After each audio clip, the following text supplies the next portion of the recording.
Yeah, the feds tapping all the phones saying I'm with head tappers. Said I be with fat trappers, jack boys and bread stackers. Keep around me when I move, ain't tryna be no dead rapper. Money known to make the baddest bitch bend her legs backwards. I was sleeping on the floor and in a spot without a plan to win. Crazy how I'm counting 80,000 up in the Mandarin. I be with them risk takers, shaking dice and gambling. He was out of pocket, sent a blitz and left him scrambling. From a cocaine block, we make it snow, I turn the city to the Aspens. Ain't tryna take advice from you losers and you has-beens. Courtside at the Miami game, I chopped it up with Haslam. Mile away from the garden, I used to chop it up and bag them. Let my shit off broad day the first time I attempted. All them apps make you brothers and get deeper than friendships. Play with us, we make a mess and they gon' need the forensics. Millionaire if I had $1 for every cent I repented. Top ramen in the mic, I mix the hot sauce and the cheese in that. Told my bitch I make it rap and she ain't won't believe in that. Brody lost appeal because the judge ain't won't believe the facts. I never let you get one up on me, I gotta even that.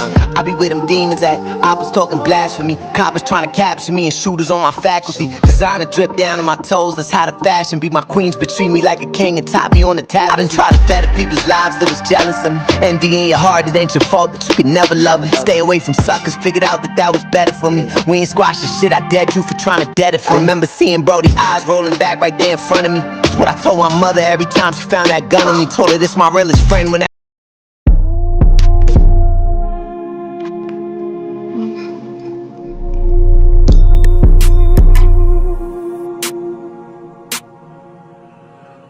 Nigga get me mad, get on the gram and post a Curtis Jackson.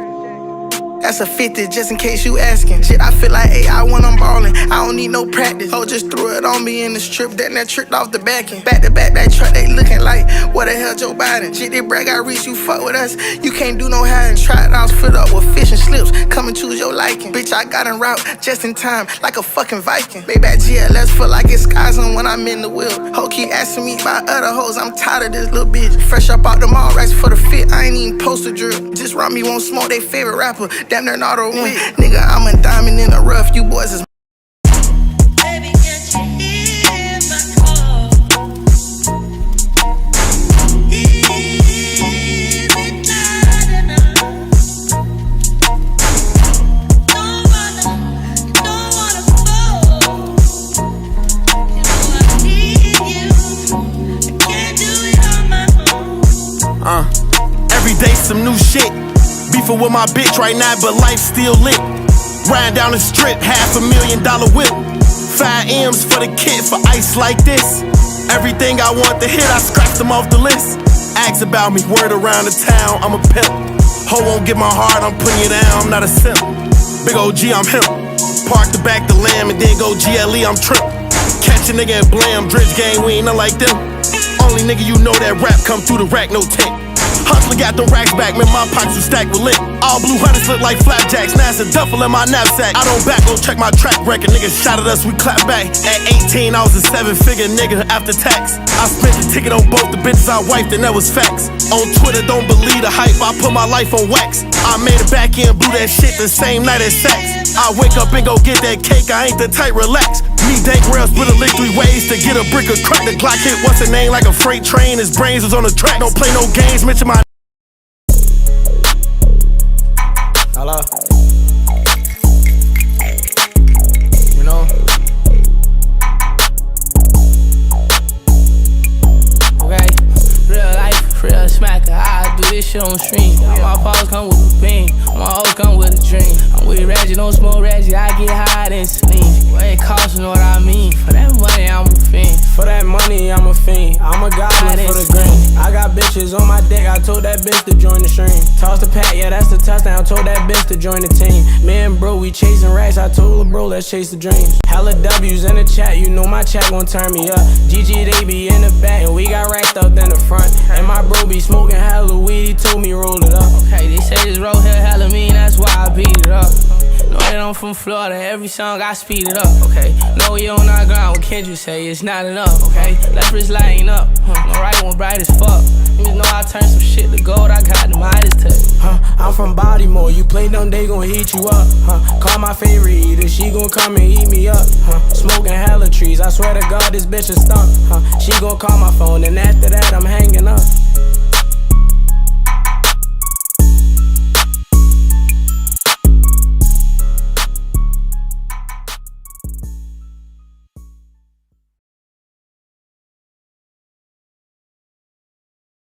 Yo, what up, Corrupt? It's Corrupt. What's going on, gang? How you doing? We about to get into some Diddy shit. No Diddy. Yo, we about to get deep in Diddy. No Diddy. Oh, shit. Everything I say sounds so fucking out of pocket now.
Yo, what's good, y'all? This is Diddy right here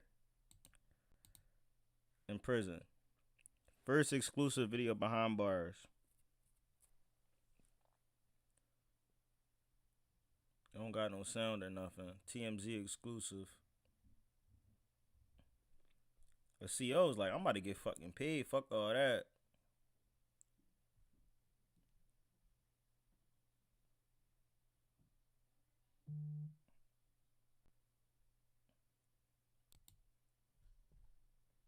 I wonder if Diddy be on the same shit he on while he in jail.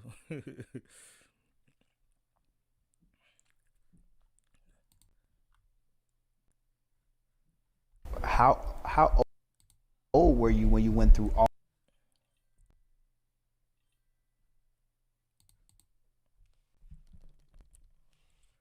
Hey, good morning, Sydney. How you doing? Welcome to the stream. How are you? How you doing? Hope all is well with you. Hope you're having a good week so far. You about to get into some Diddy shit. No Diddy. Alright. Clive Davis, the man who made... Hold on. You, man, you already know what it is. And if you don't, pause the video right now. Fix out your mind. Click the video and smash that like button, man. Back with another video. Back with another banger, man. But this time, we got Clive Davis, the man who made Diddy a monster. Let's get right into this and not waste no time. Yo, what's going on, Greg Watson? Welcome to the stream, brother. Good morning, gang. How are you doing? Hope all is well with you. Good to see you. Let's go. With the recent Diddy documentary, people have finally understood why they call him a monster. But have you ever wondered why Diddy is the way he is? What made him the menace he is known for today? His reputation might make you think he was born that way. But the truth is, monsters aren't born. They are made. Behind Diddy's disturbing behavior is the man who shaped him, industry gatekeeper Clive Davis. This evil didn't start with Diddy. It began... So this is where it all began for Diddy. You wanted to be like Clive Davis. You wanted to be in his position, and you learned from him, and he taught you some things, and you know, we went crazy with it, because I'm pretty sure nobody talking about shit with Clive. I'm pretty sure nobody bring up Clive Davis' name. So for this channel right here, man, shout out The Truth Is. began long before he was even involved in the industry. These industry gatekeepers are groomed before they're given the keys, a tradition passed down through generations within the music industry. If you think what Diddy did was horrendous, wait until you hear about the man who shaped him. No, his mom abused him and then started with Clive.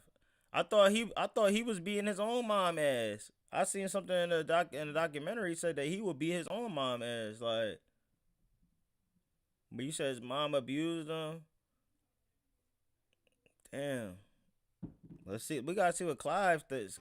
Hey guys, I hope all is well. Welcome back to The Truth Is, where I drop new videos exposing the truth weekly. In today's episode, we will be talking about Clive Davis, the devil who shaped Diddy. Let's get right into it. In July 1993, Sean Puff Daddy Combs was terminated from his A&R position at Uptown Records. This decision stemmed from escalating tensions with label executive Andre Harrell, who perceived Diddy as having an uncontrollable ego and excessive ambition. Yep, I've seen that throughout the documentary too. He was like, man, Diddy started getting like this type of way, man. He had to let him go, and you know that shit turned him up. Leading to a power struggle. Andre Harrell reportedly believed Diddy was attempting to take his position and acted to prevent this by firing him. This early career setback could have been career-ending for Diddy. Fortunately, upon his dismissal, Harrell permitted him to retain two artists that he had signed and was developing, Craig Mack and the Notorious B.I.G. This decision would end up saving Diddy's career and allowed him to make it to the very top of the music industry, all because of one man, the music industry legend Clive Davis, who bought into his vision. After Diddy was fired from Uptown Records, he became Diddy's childhood friend said it in a doc that Diddy's mom would beat him. He was so soft and his mom was trying to make him like his dad. Damn.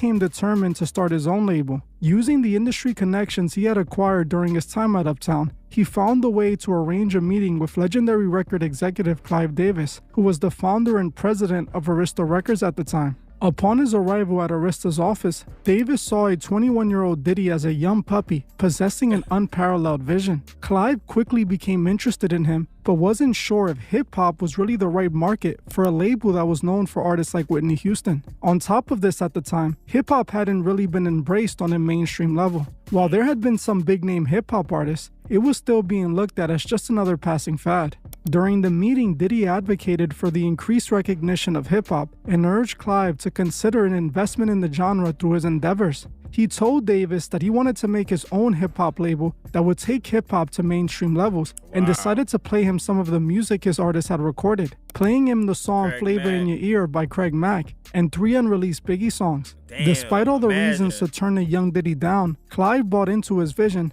and struck a deal with him. Arista Records, through a collaboration with LaFace Records, provided Combs with an advance worth $1.5 million to fund the initial venture and granted him full creative control to launch his own label, Bad Boy Records. Bro, that's crazy. Without Clive Davis, there's no Puff Daddy, there's no Sean Combs. You know what I'm saying? He gave him the opportunity. He turned that shit up bigger than Clive Davis ever had. It's crazy.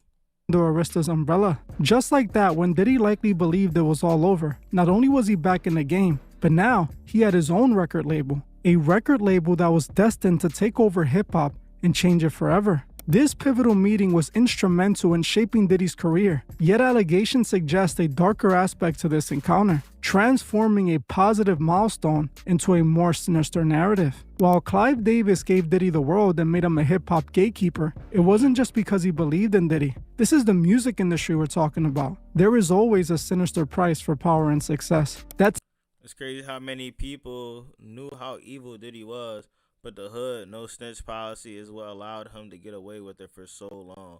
Yeah, that's true. A lot of people, you know, that no snitches, that snitches get stitches thing was really a thing, you know what I'm saying? And things could happen to you. Like, look what he did with Kid Cudi car. He blew Kid Cudi shit up, you know what I'm saying? Like, that power that he had was very hard for people to go against, especially back then, if you didn't have those resources and shit. Now, so much video and proof and evidence and shit that goes around that it's hard for people to escape these things that they were escaping in the early 90s. You know what I'm saying? That's exactly what Diddy allegedly paid to make it to the top, and it changed him forever. For years now in the industry, there have been rumors about what really took place during this famous meeting between Diddy and Clive Davis. According to what the industry has said behind the scenes, there was way more than just music being shown to Clive Davis that day. What? The real reason Diddy walked out of Arista's office with a record deal was that he did a little something extra for Clive. Huh? He did a little change for a little piece of change. And it wasn't just a little piece of change, it changed his life. You know what I'm saying? That's crazy. There's only evidence now because people snitch. Yeah, that no snitch policy went away, bro. You know what I mean? Probably about 10 years ago, that no snitch policy thing went right out the window, for real, for real. And it's sad because it came out on him when he felt like, you know, he was old enough to be out of the game. He felt like nobody was going to probably ever worry about this shit again. And the fact that it did happen just like that is like, damn, Diddy, he did do that shit this whole entire time. Shit's wild, man. Shit is wild. Claims alleging Diddy got on his knees and tested Clive's mic. It was even claimed that Diddy was in a full-on relationship with Davis. What Allegations the fuck? that were essentially validated when Davis revealed he was bi in his own memoir. Clive admitted he had secretly been in relationships with men in the industry for years. So Diddy was just popping that asshole around just to get that fucking spot. He like, I want to be the gatekeeper of hip-hop. I want to be the main guy. Like, I'm going to jump in everybody's videos and all that. You know what I'm saying? Tekashi 6ix9ine changed the world with his public snitching. Yeah, I agree. Years. But then it's like people at the same time tried to play him for that same shit, but then everybody started doing it. Like even down to Young Thug. But in the 1970s, Gunna, he hooked Young up with a Thug, man for the first time, all and them it provided motherfuckers him are welcome snitches. relief. He also writes that he secretly dated a man from the 1990s to around 2004, which just so happens to be around the same time he began working with Diddy, suggesting Puff Daddy was that lover. This What? to many confirmed the secret that everyone knew in the industry.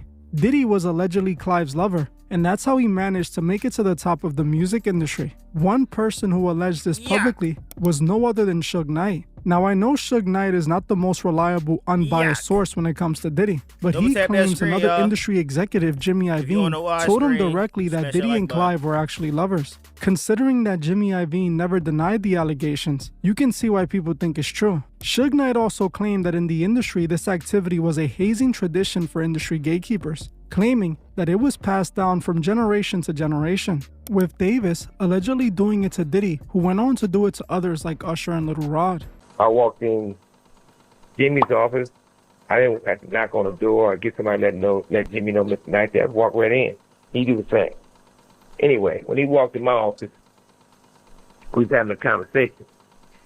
He overheard somebody say something he probably shouldn't have heard. He wanted to holler at me. So I said, homies, give me a minute.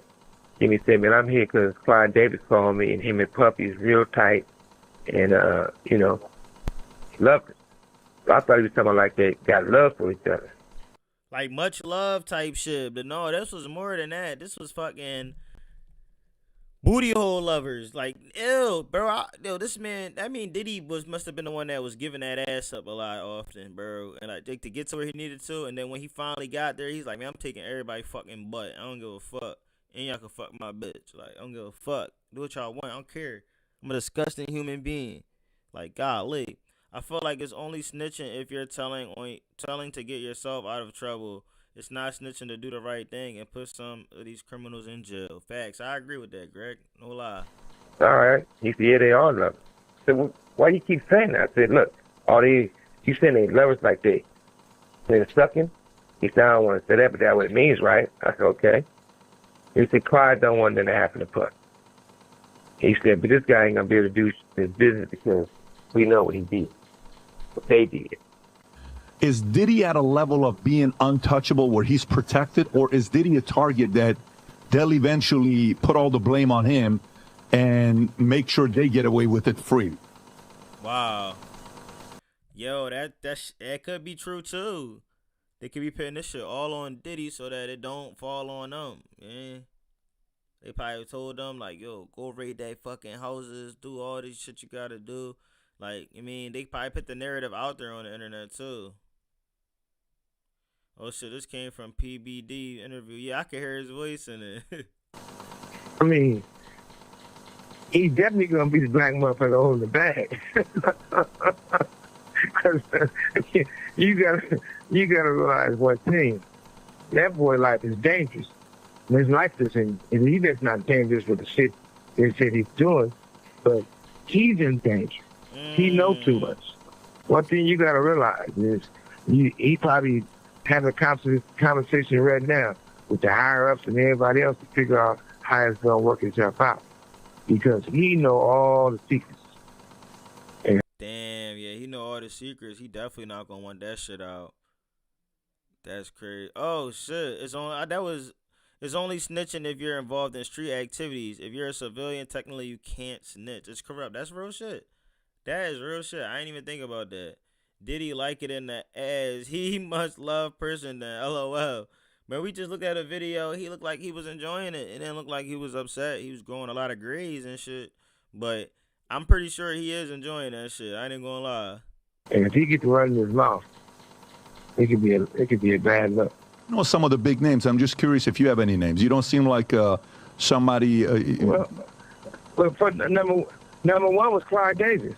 Oh my God. If what Suge Knight is saying is true, it would not only confirm Number the one, allegations Clyde about Davis. Diddy and Clive, but it would also explain where Diddy learned a lot of what he does. Diddy started using his power to make people compromise themselves because allegedly, Clive did it to him first. Diddy isn't the first monster in the industry. He's just one of the few they chose to throw on the sword and blame everything on. Instead of acknowledging that the industry as a whole has this problem, they pin it all on Diddy, making it seem like he was the sole person behind all of it. But the truth of the matter is, Clive Davis was worse than Diddy and showed. Damn, he said Clive Davis was worse than Diddy, but we'll never know that because they all pinned that shit on Diddy himself. If a civilian gets in trouble, then snitching on a street activity to get themselves out of trouble is still snitching. Basically, if you tell, regardless, it's still snitching. Like, if you involved in that shit, then yeah, if you're in trouble with the situation of them people, then yeah, you definitely is the problem, and you are snitching because you shouldn't have had yourself involved in that. So that is kind of true. But if you snitching on some shit where it's like, you seen somebody break into somebody's crib or whatever, that's not snitching, bro. You know what I'm saying? You never know what could happen. Knew from the minute Tupac and Biggie were murdered, he did it. Only made sense. Yeah, it was jealousy, envy. You know? Biggie didn't really want to even go to LA, man. He forced him to go there because he's like, bro, this shit is gonna pay off. This shit is gonna da-da-da-da. You know what I'm saying? And then, I don't know, man. It sounds very sticky. And if I'm humble weed dealer and I tell a murderer to do the right thing, it's not snitching.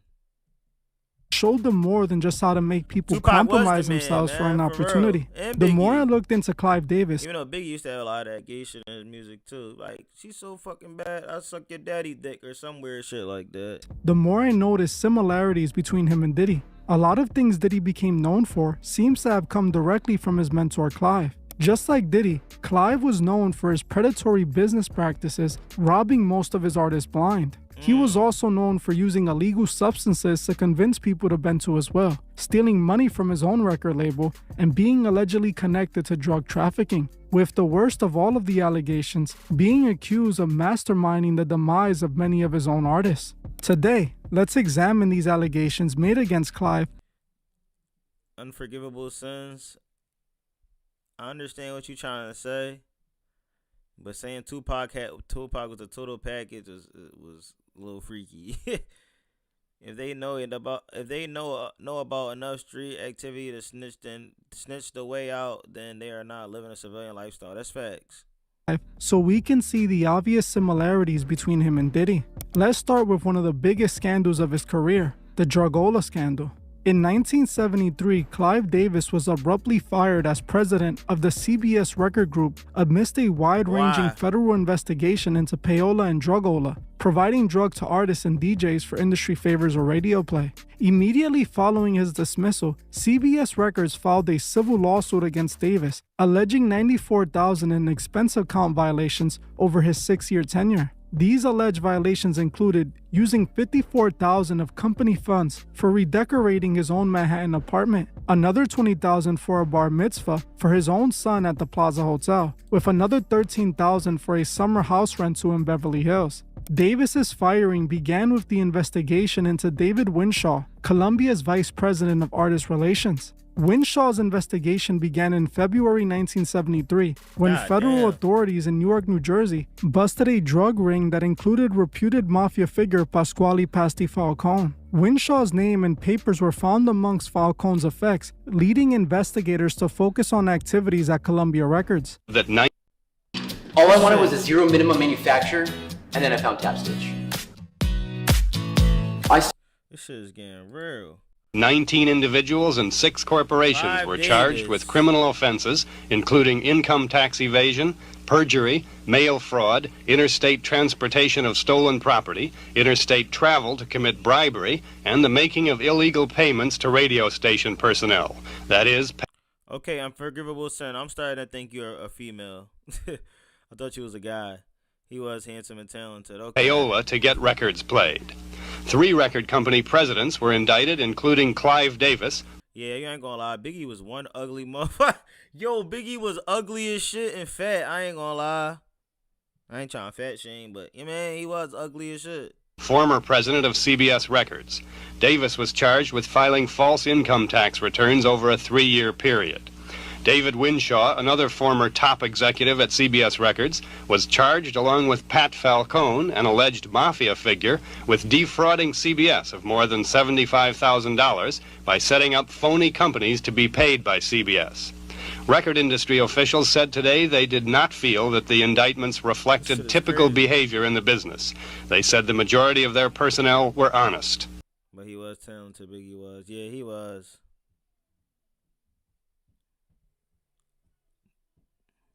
Winshaw cooperated with federal prosecutors after his dismissal from CBS in May 1973. He reportedly detailed how Columbia Records had a practice of setting aside funds, at least $250,000, for promotional purposes, which included gifts of drugs, referred to as drugola, and cash to radio DJs, particularly at black-oriented stations, to ensure their records received airplay. Winshaw was also linked to efforts to obtain protection for CBS recording stars from Anthony Fat Tony Salerno, another reputed mafia boss, through his connections with the Falcones. Winshaw allegedly, on orders of Clive Davis, had engaged in fraudulent invoicing and forging documents, arranging kickbacks on personal projects, some of which were directly connected to Davis's personal expenses, such as the bar mitzvah and the home renovations. Winshaw facilitated the fraudulent paperwork that allowed Davis to misuse corporate funds. Winshaw was known in the industry for acquiring entertainment, including drugs and escorts, for record executives and artists to secure industry favors and airplay, with Winshaw being directly accused of doing this with Clive. Industry insiders quoted anonymously in the New York Times and Rolling Stones described an unnamed high-level executive widely believed. Said Trump just posted ICE at all airports. Thank you, President Trump. Oh, shit. That's what's up, Vince. This was like recently he just said that. Larry, what's going on? David sold us out for real. Yeah. That's what I'm saying. Now when I'm going back to this, it's starting to make sense. It definitely was the sellout. He probably was the one that put this shit all on Diddy. Like, fuck it, like, we need somebody to fall back on, put it on him. He believed to be Winshaw as the house pimp, or Dr. Feelgood, who acquired 6 broads or 8 bags for artists and executives. Winshaw was known as the one, the go-to guy if you needed anything, and the guy who made things happen. Clive was close with Winshaw and allegedly used his services to further his own career. A Rolling Stone article from 1973 makes the claim that Davis was not only linked to a drug trafficking operation through Winshaw, but was also the one authorizing the payola and drugola. Essentially, Winshaw was setting up what we now know as freak-off parties for Clive and other executives, providing them with substances and women, and even booking hotels for these parties. He would also provide DJs with money or drugs so they can play their music on the radio. He would then bill all of these expenses to the record label. Wow. This shit started from time. You wouldn't even have believed it, but this shit's always been like this. As if they were all regular business expenses. This seems to be where Diddy got the blueprint to do what he would go on to do. Just like Diddy, Clive was connected to criminal activities and also had a person who would organize his wild parties with escorts. Just like Diddy, he used substances to get what he wanted from people in the industry. This is where Diddy learned this behavior, and this is who taught him. Clive was also who taught Diddy how to rob his artists blind. Over the years, Clive Davis has been accused by many artists of robbing them blind. Some of these artists that called them out was the group TLC. In October 1989, TLC signed a deal with Clive's label Arista Records. Davis formed a partnership with R&B producer L.A. Reid and Babyface in 1989 to create LaFace Records, which would house TLC. Just a few short years later, TLC would publicly go to war with their label, accusing them of locking them into predatory record contracts. TLC, being led by Lisa Left Eye Lopez, first publicly called out Clive Davis in the mid-1990s after their multi-platinum album Crazy Sexy Cool was released. The conflict arose because despite the album generating approximately $75 million for their record company, the members reported only receiving about $50,000 each, forcing the group to file for bankruptcy while having a top-selling album. Damn, only 50. That's only 150,000 each. What the fuck? Clive was out here robbing motherfuckers from time then. That shit crazy. Eyewitness testimony goes a long way in court. I can live on the street and have tons of street activities that I watch but not participate in. That's true. That's facts. That is facts. You could be a homeless person. You could be a crackhead. You could see street activity and still not be participating in it. Yo, Bean, what's going on? You copped on this joint as Deshaun J. What, you about to change over your life? God damn. Thought you would have came on as OBM, keep it fucking buck. And he came on his joint as Deshaun J. Yo, what's going on, bro? How you been? Hope all is well with you. Hope you having a good holiday time, you know what I'm saying? Shit, crazy. 50K a piece each, forcing the group to file for bankruptcy while having a top-selling album. Is everything going like you want? Is everything going like we want, the track of our career? No. I can say this. Everything's not going the way we so-called quote-unquote would want it to be or how it should be. But regardless, we're not going to let anybody hold us down. This proves it, and we've done good regardless to all the problems. We'll be going on tour. Your manager's like saying they're gonna keep dirty looks. Did you just identify yourself? That's okay, we're straight. We're gonna talk. Go ahead.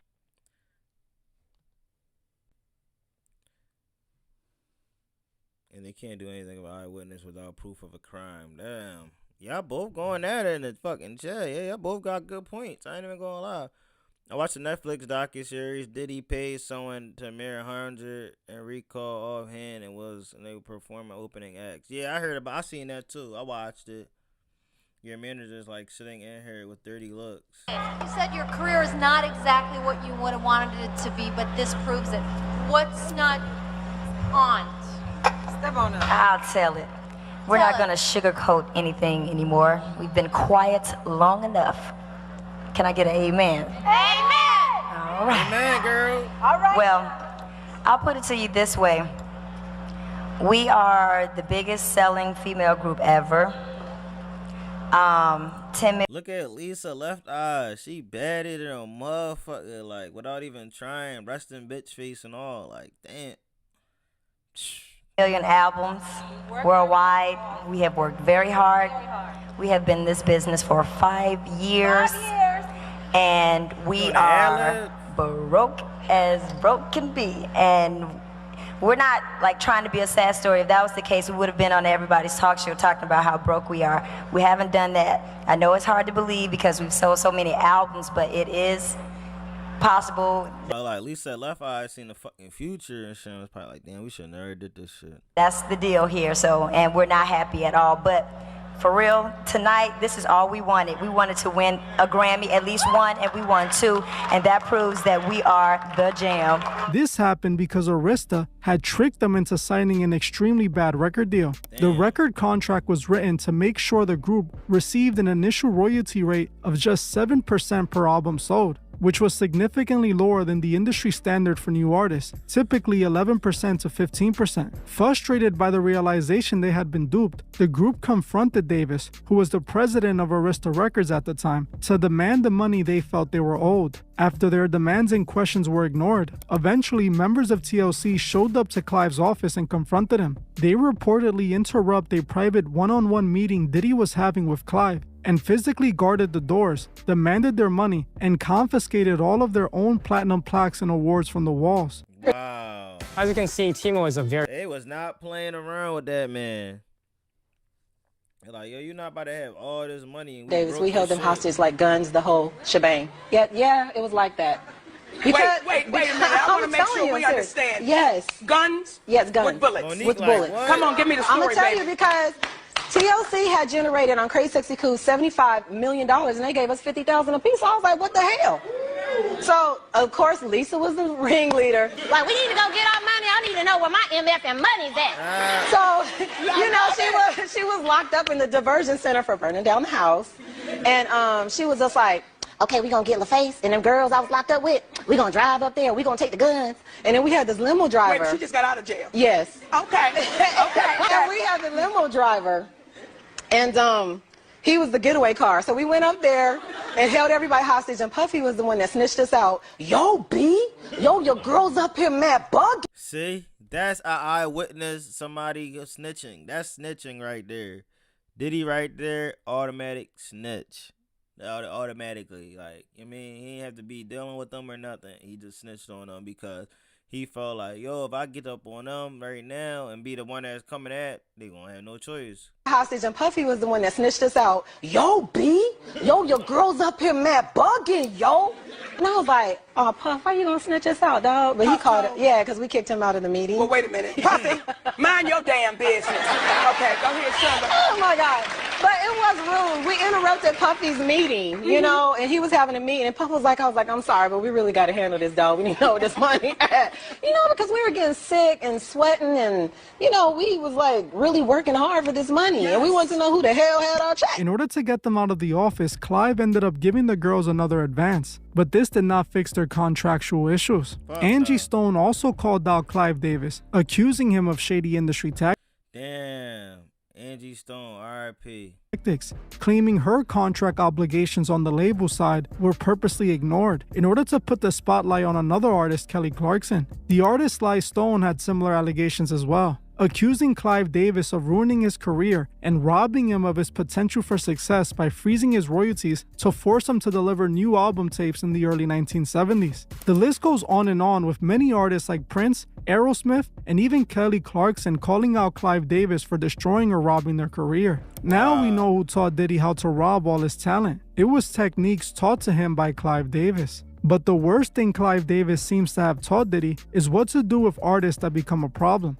Now, these are only allegations and speculations, as there isn't enough undeniable evidence that Clive was behind any of it. But in my opinion, I believe these allegations are likely true. Many people believe that Clive has been behind the death of a few artists who created problems for him, like we saw with TLC. Strange enough, after Lisa from TLC led a war against Clive and his record label, she died in a freak accident while in Honduras. On April 25, 2002, R.I.P. Lisa Lopez. Bad as shit, girl. Lisa rented an SUV in which she ended up dying in. She swerved to avoid an oncoming vehicle and rolled over several times after hitting two trees. Lopez was the only person fatally injured in the crash and died instantly from severe head. Wasn't she out there with Dr. Sebi too? Am I mistaken, y'all?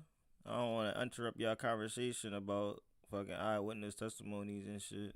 And neck injuries. Till this day, many people believe this tragedy wasn't at all an accident, believing it was Clive Davis who got rid of Lisa for trying to expose him just a few years back. While we might not have concrete proof that Clive was behind this, the online speculation is not hard to believe, as the music industry is known for their shady tactics. Like I said earlier, Clive was connected to the literal mob. A man with that much power could make problems go away, just like Lisa went away.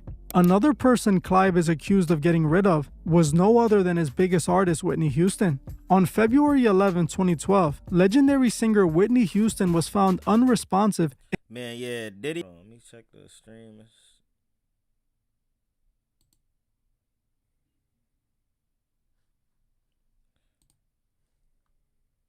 Sometimes that shit'll be say,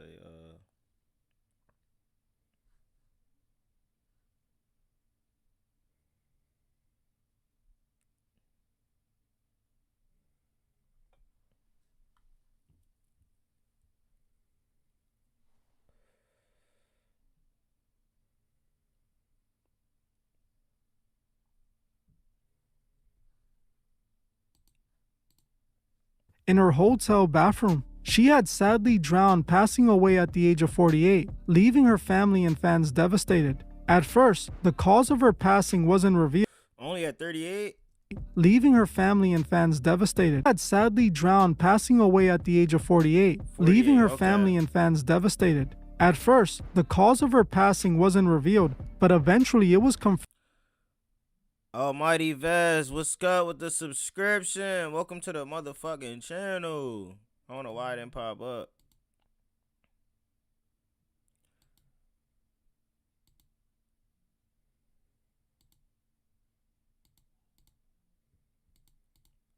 I don't know what's wrong with that shit. Mini Me popped up. That was yesterday's. My shit is fucked. Almighty Vaz with the subscription. Appreciate you for subscribing, man. Welcome to the motherfucking channel. Confirmed to be accidental, caused by her substance abuse. Fans were left with so many questions regarding this mysterious passing. Even more questions rose when the whole story of the incident was reported. According to many reports, days before the incident, Whitney was acting unlike herself and seemed rather. Now I just want to keep popping up now, over and over again. Like, what's up? All right, we get it. We get it. We get it. Almighty Vaz, thank you for the subscription. Off. And on February 9th, she crashed an interview with Brandy and Clive Davis, who were at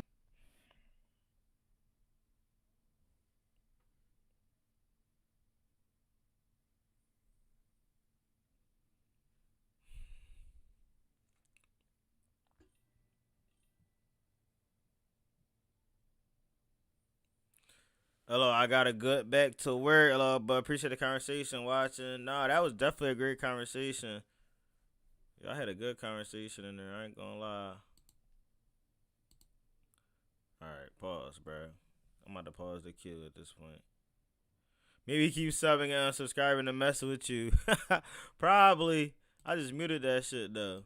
were at the Hiltons at Beverly Hills in preparation for Clive's pre-Grammy party he was known for hosting. A video of this instance is still floating online to this day, showing a moment that many people still question to this very day. When Whitney walked up to Brandy, whispered something to her, and handed her something. Still to this day, people wonder what was that about. At the time, Whitney just so happened to be staying at the same hotel where this interview was taking place, and it's where she was found dead just 2 days later. Ever since she passed away, rumors at the same place that he got interviewed? What the fuck? have been circulating online claiming that Whitney was set up by her own label, with Clive Davis allegedly being behind it all. It was alleged that Clive and Whitney weren't on great terms before she passed. Whitney was allegedly dealing with a serious substance problem, which led to her slowly decaying in front of the world. She was slowly destroying her legacy, which in all honesty belonged to Clive Davis as he owned her rights. People believe Clive had Whitney removed from the picture as she was destroying everything she had built. He might have realized she was more profitable dead than alive. There are some stories that claim Whitney didn't accidentally drown but was made to. And according to a private investigator who looked into this situation, that's exactly what happened. This PI claims there's evidence suggesting Whitney was taken out. He believes that several drug dealers went to Whitney's room before she died, as they were sent by their boss to collect money from Whitney. Investigator Paul Hubel claims that he has proof Whitney was killed and has even turned it into the FBI. Wow. Paul claimed he was told by his sources at the hotel that footage existed depicting two men entering Whitney's room at around 2:45. Nah, this is not the Epstein documentary. This is just Clive Davis, how he turned Diddy into a monster. So it's kind of the backstory on Clive Davis. p.m. on the day she died. He believes they were the ones who put Whitney in the bath. I lost 50. This fucking crazy, man. He the one that put Whitney in a bed. He claims that the evidence for the alleged struggle lied in the coroner's report. The coroner, for instance, noted that a large area of skin on Houston's lower back was burnt off, so-called skin slippage by the hot bath water. The water was so hot that 6 hours after she died, it was still 93 degrees. He claimed that even if she was on substances, she wouldn't willingly get into a bath that hot. He believes she obviously had help. Paul also claimed that Houston had injuries on her forearms and hands that are consistent with her having a pretty nasty struggle and with classic defense wounds. This PI, who was a former police officer, believes Whitney was taken out, and I agree with him. Now, considering that Clive Davis was previously connected to the mob and drug traffickers, I believe it wouldn't be far-fetched if those dealers this PI is talking about were sent by Clive Davis to get rid of her. Considering what Clive Davis did after Whitney died, it all seems even more believable. It has been largely reported by many people that Clive Davis allegedly gave orders to keep Whitney's body inside of the room so that he could proceed to do his pre-Grammy party. With it being reported that pre-Grammy party? Yeah, this is he learned from the worst. Clive Davis hosted, you know how they say you learn from the best? Diddy, you learn from the worst. The pre-Grammy party and was partying downstairs in the same hotel that Whitney's body was laying in. Instead of ending the party and showing that he actually cared about Whitney's death, he continued the party and had a blast celebrating with the entire music industry. That is not the actions of someone who is grieving the loss of someone close to them. Instead, it shows us a man who was celebrating what he likely wanted. Isn't it quite interesting that Clive was accused of giving substances to his artists? Then, one of his biggest artists just so happens to develop a horrible addiction problem. While there isn't 100% proof Clive was behind her death, I wouldn't be surprised if he was. Just like all assumptions. I mean, none of this is us saying it's true. Diddy was likely behind Kim Porter's death, and it hasn't been proven yet either. As you can see, Clive Davis was the monster who made Diddy. He was the one who showed them the industry ways. But even calling Clive Davis the start of the problem would be wrong, as Clive was just doing what he was taught, and that person that taught Clive was only doing what they were taught by someone higher up. The point is, this isn't just actions of a few. It is how the music industry as a whole operates. This is the system the elite behind the industry created. A system that takes advantage of the artists in every way in order to exploit them. While taking down Diddy and exposing him is great, it is just a start. We must keep that same energy for all the rest of the monsters in the industry. Trust me, there's a lot of them out there. All of them deserve to be exposed. Well, I'm gonna end this one here. I want to thank you all for watching, and I'll see you guys. That was fire right there, man. Shout out to The Truth Is. His link is in the chat. Make sure you guys go over there and show him some love on his channel. Let him know you guys came from here, man. Let's go. Moving on. Now we got to get into some more Diddy shit. Bro. Hold on. Let me see if I got an image. Jank real quick. Okay.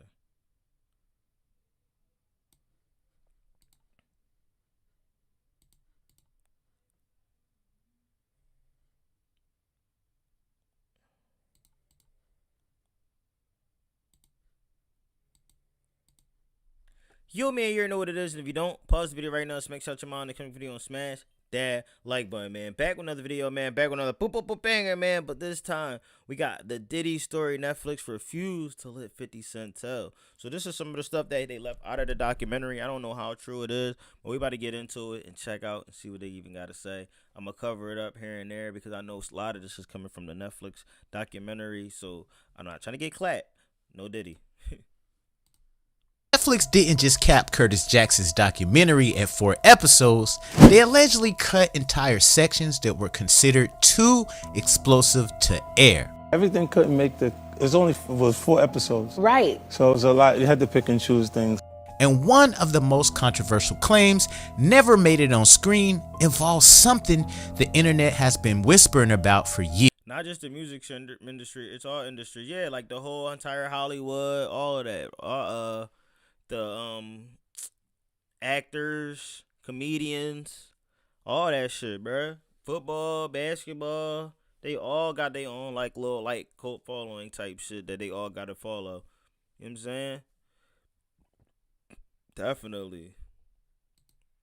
years. Alleged underground tunnels connected to Diddy's properties.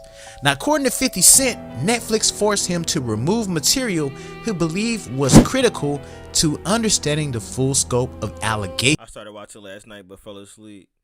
Oh, watching the documentary? Yeah, it was pretty good. I liked it. If that's what you're talking about. Surrounding Diddy. Now, one of the most controversial rumors circulating online involves alleged underground tunnels connected to properties linked directly to Sean Combs. Now, these claims have continued to resurface in online forums, conspiracy threads, and speculative discussions. High-profile mansions, historical precedents, internet pattern recognition. The lack of transparency fuels speculation. When important information is withheld, speculation fills the vacuum. And when Netflix decides it's too dangerous to air, that's where the real story starts.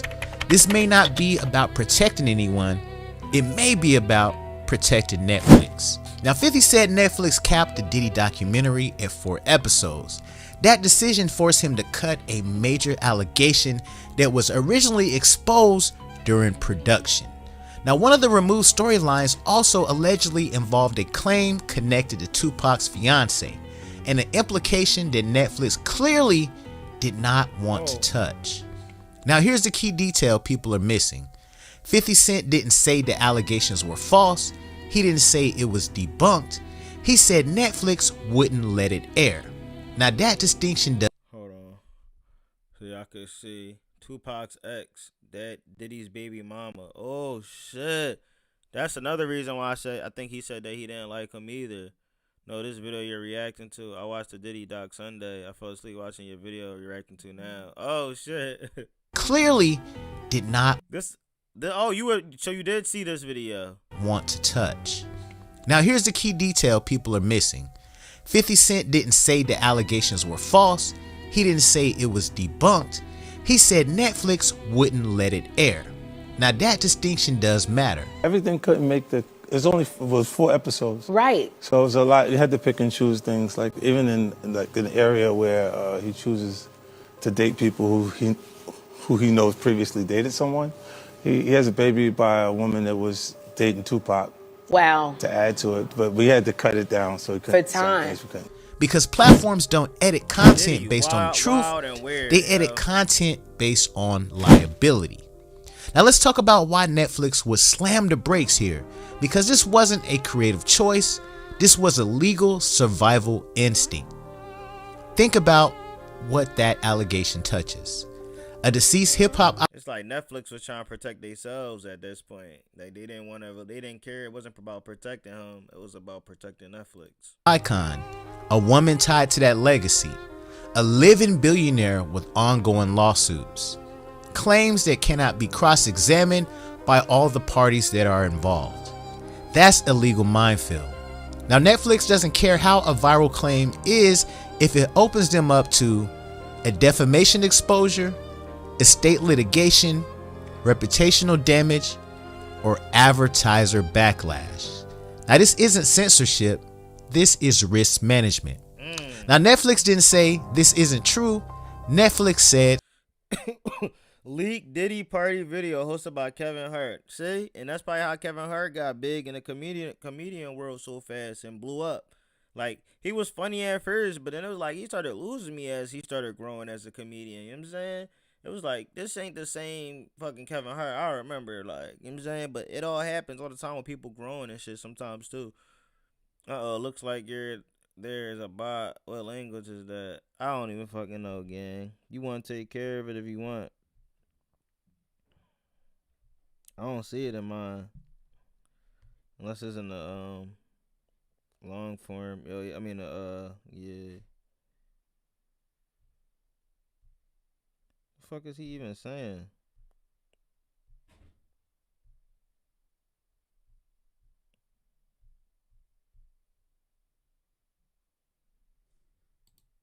Said, we're not carrying this. And those are two very different statements. Now, here's where things get interesting. Netflix didn't just cut one story, they capped the entire documentary. Like, yo, it's crazy back then. People never thought about it. Like, yo, this little ass 14, 15-year-old kid was really out there with Diddy. Like, 4 episodes for the first installment, period. Now that means story arcs were compressed, context was trimmed, deeper threads were removed. When Diddy in prison, look, smiling. Niggas asked earlier, like, yo, he probably loving it in there. Bro, he smiling cheek to fucking cheek. Yo, we had 25 people in here. Yo, smash that like button on the screen. Yo, y'all just lurking and shit. Smash that like button, man. Platforms cap length is usually for 1 or 2 reasons: viewer fatigue or narrative risk. And let's be real, this wasn't about no fatigue. Yeah, I'm double streaming. We just had like fucking 40 people in here. It dropped. I'm like, yo, like up, y'all, come on. Now Diddy's situation has endless. You can make serious. Fuck. I need YouTube Premium back, man. Real shit. This was about controlling how much exposure the platform itself absorbs. Netflix didn't want the story to expand, they wanted it contained. Now some people think this protects Diddy. So I'm in both chats now after I saw the bot. Yo, good looking. Appreciate that, man. Listen, y'all, all y'all in here, double tap that screen. Let's go. 30 of y'all in here. That's the wrong idea. Because when people limit content around one individual, it signals volatility. If nothing mattered, nothing would need to be removed. And here's the uncomfortable truth. Netflix is willing to air damaging material. They just won't air uncontainable material. Now the fact that something crossed that lines tells us this story has layers. Yo, that Diddy dance funny as shit. Yo, that Diddy dance. The public has not seen and may never see on a corporate platform. Let's talk about 50 for a second. This wasn't frustration, this was signaling. 50 didn't go on social media yelling. He calmly said, Netflix made us cut it. That's a message to his audience. He's saying, there's more here, but I can't be the one to say it. And if you know 50 Cent, you know one thing, he doesn't tease nothing. When he drops breadcrumbs, it's intentional. Netflix is not protecting Diddy, they're protecting themselves. Corporations don't shield individuals. Diddy parties probably used to get wow. Look at French Montana in the back. Like, the way they looked at the girls was just like, man, they just like fucking energy. I'm an energy harvest these females, and even these freaking gay dudes right here. Like, they was really in there poking they fucking buttholes, bro. What the fuck? Yo, we got 41 people in the fucking chat. Can y'all like up the stream? If y'all not going to chat, double tap the screen. Let's go. They shield balance sheets. And once the story becomes legally complex, emotionally radioactive, culturally explosive, and impossible to verify cleanly, it stops being content and starts being corporate exposure. Diddy a sick boy. Yeah, man. This shit is crazy, bro. Look at this. You don't trust that man in a not a red sweater, but you don't trust the man in a red suit? You know what I'm saying? Freak bull. Like, his whole agenda was just how far can I take people's career until I'm able to tell them I'm not giving you shit, and then get rid of you like you ain't shit. This shit's sad. 50 should just drop it on YouTube. He already made money from Netflix. Just release what Netflix cut out on YouTube. That would be smart. That would be dope of him. I wouldn't even put it past it. I think he would really do it too. I think he would actually do it. That's why Netflix will air accusations. He's a parasite. For real, bro. And it's like, it's sad because he could give you what you want if you give him what he want. You know what I mean? Like, imagine now that you hear that. Yo, I can give you whatever you want. I can make you the biggest rapper in the world. You just got to give me something whenever I want it. And I want you to go take my old lady down too and then give me some. Accusations, but not allegations that destabilize multiple legacies at once. Now here's the part that nobody wants to say out loud. The most dangerous stories aren't the ones you hear, they're the ones platforms quietly remove. Yep. Because once something is cut at that level, it doesn't disappear, it just moves underground. In his ear. And if this allegation never resurfaces outside a streaming platform, Netflix won't be the one controlling the narrative anymore.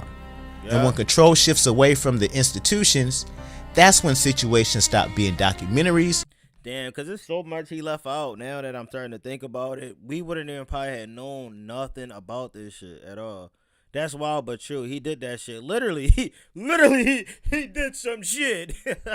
He did some nasty shit, man. Like, literally.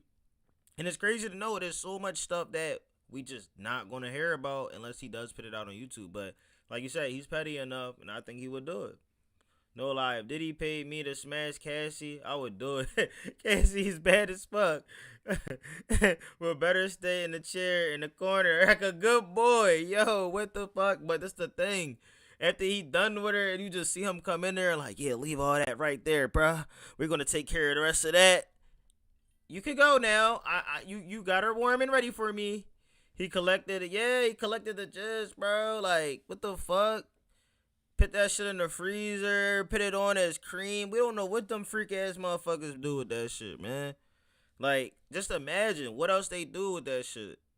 Like, you leave and they just got that shit in the fridge, and then you just one day ask them, like, why do you guys, like, take it? It's like, yeah, it's good for her skin, and yeah, you know, y'all, I like it. I put it on, too. It's like good lotion, bro. Why do you think I stay so young and youthful?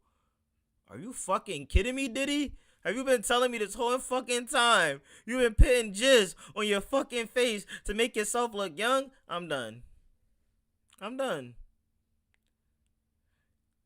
Nah, that's disgusting, bro. And start becoming Shatterfield, what's going on? How you been, gang? What's good? How you? Hope you're having a good holiday season. disasters. Now 50 ain't just talking, he's strategic. Now 50 says footage exists, that means yeah, the Diddy documentary was wild, bro. But this is like all the stuff that they ain't even telling us about yet, man. What's going on, man? He said good day. What's goody? What's cracking, gang? It What's your name? Keefin? What's going on, Keefin? I'm doing good, Scatterfield. I'm doing real good, man. But this Diddy shit is like very disgusting. exists. And you already know having tunnels to your house too, bro. Crazy. He don't be bluffing. Del Grady, subscribe. Appreciate you subscribing to the channel, gang. Much love. Real shit. Hope to see y'all around, bro. We got a couple more days. We going live every single day up until Christmas. He's letting everybody know I got more and I'm not scared to use it. We're hearing claims about hidden footage, underground spaces, oh my God, secret movements, and all that. But I will tell you this, when powerful people stay silent, then rumors get louder. That's just how the internet works now. So when something gets edited out, people already assume the worst. Now this just ain't about Diddy. Articles and particles, welcome to the stream. Say what's up though, I'm new to the channel. Welcome to this channel, man. Welcome to the stream.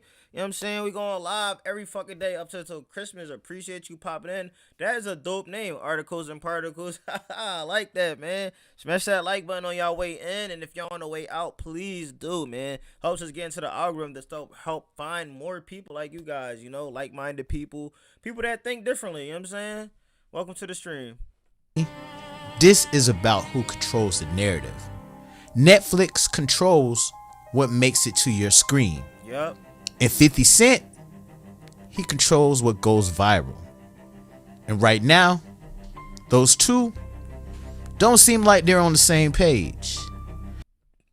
I was always team Death Row during the 90s. I never liked Puffy one bit. Always weird. He always messed up Shine with the gun charge. Yeah, I remember I heard about that. What's crazy was I wasn't even around, bro. I was a fucking baby in my mama belly. Like, I ain't remember know none of this stuff. So when I'm watching it and I'm getting into it, I don't ever come with like, yo, like, oh, I fuck with Biggie more, or I fuck with Tupac more. It's like I don't really have of a say so. I listen to him now as I got older, and I was like, damn, this is the music that my parents was always listening to, and I always just overlooked it because I was just like, I like what I like, you know?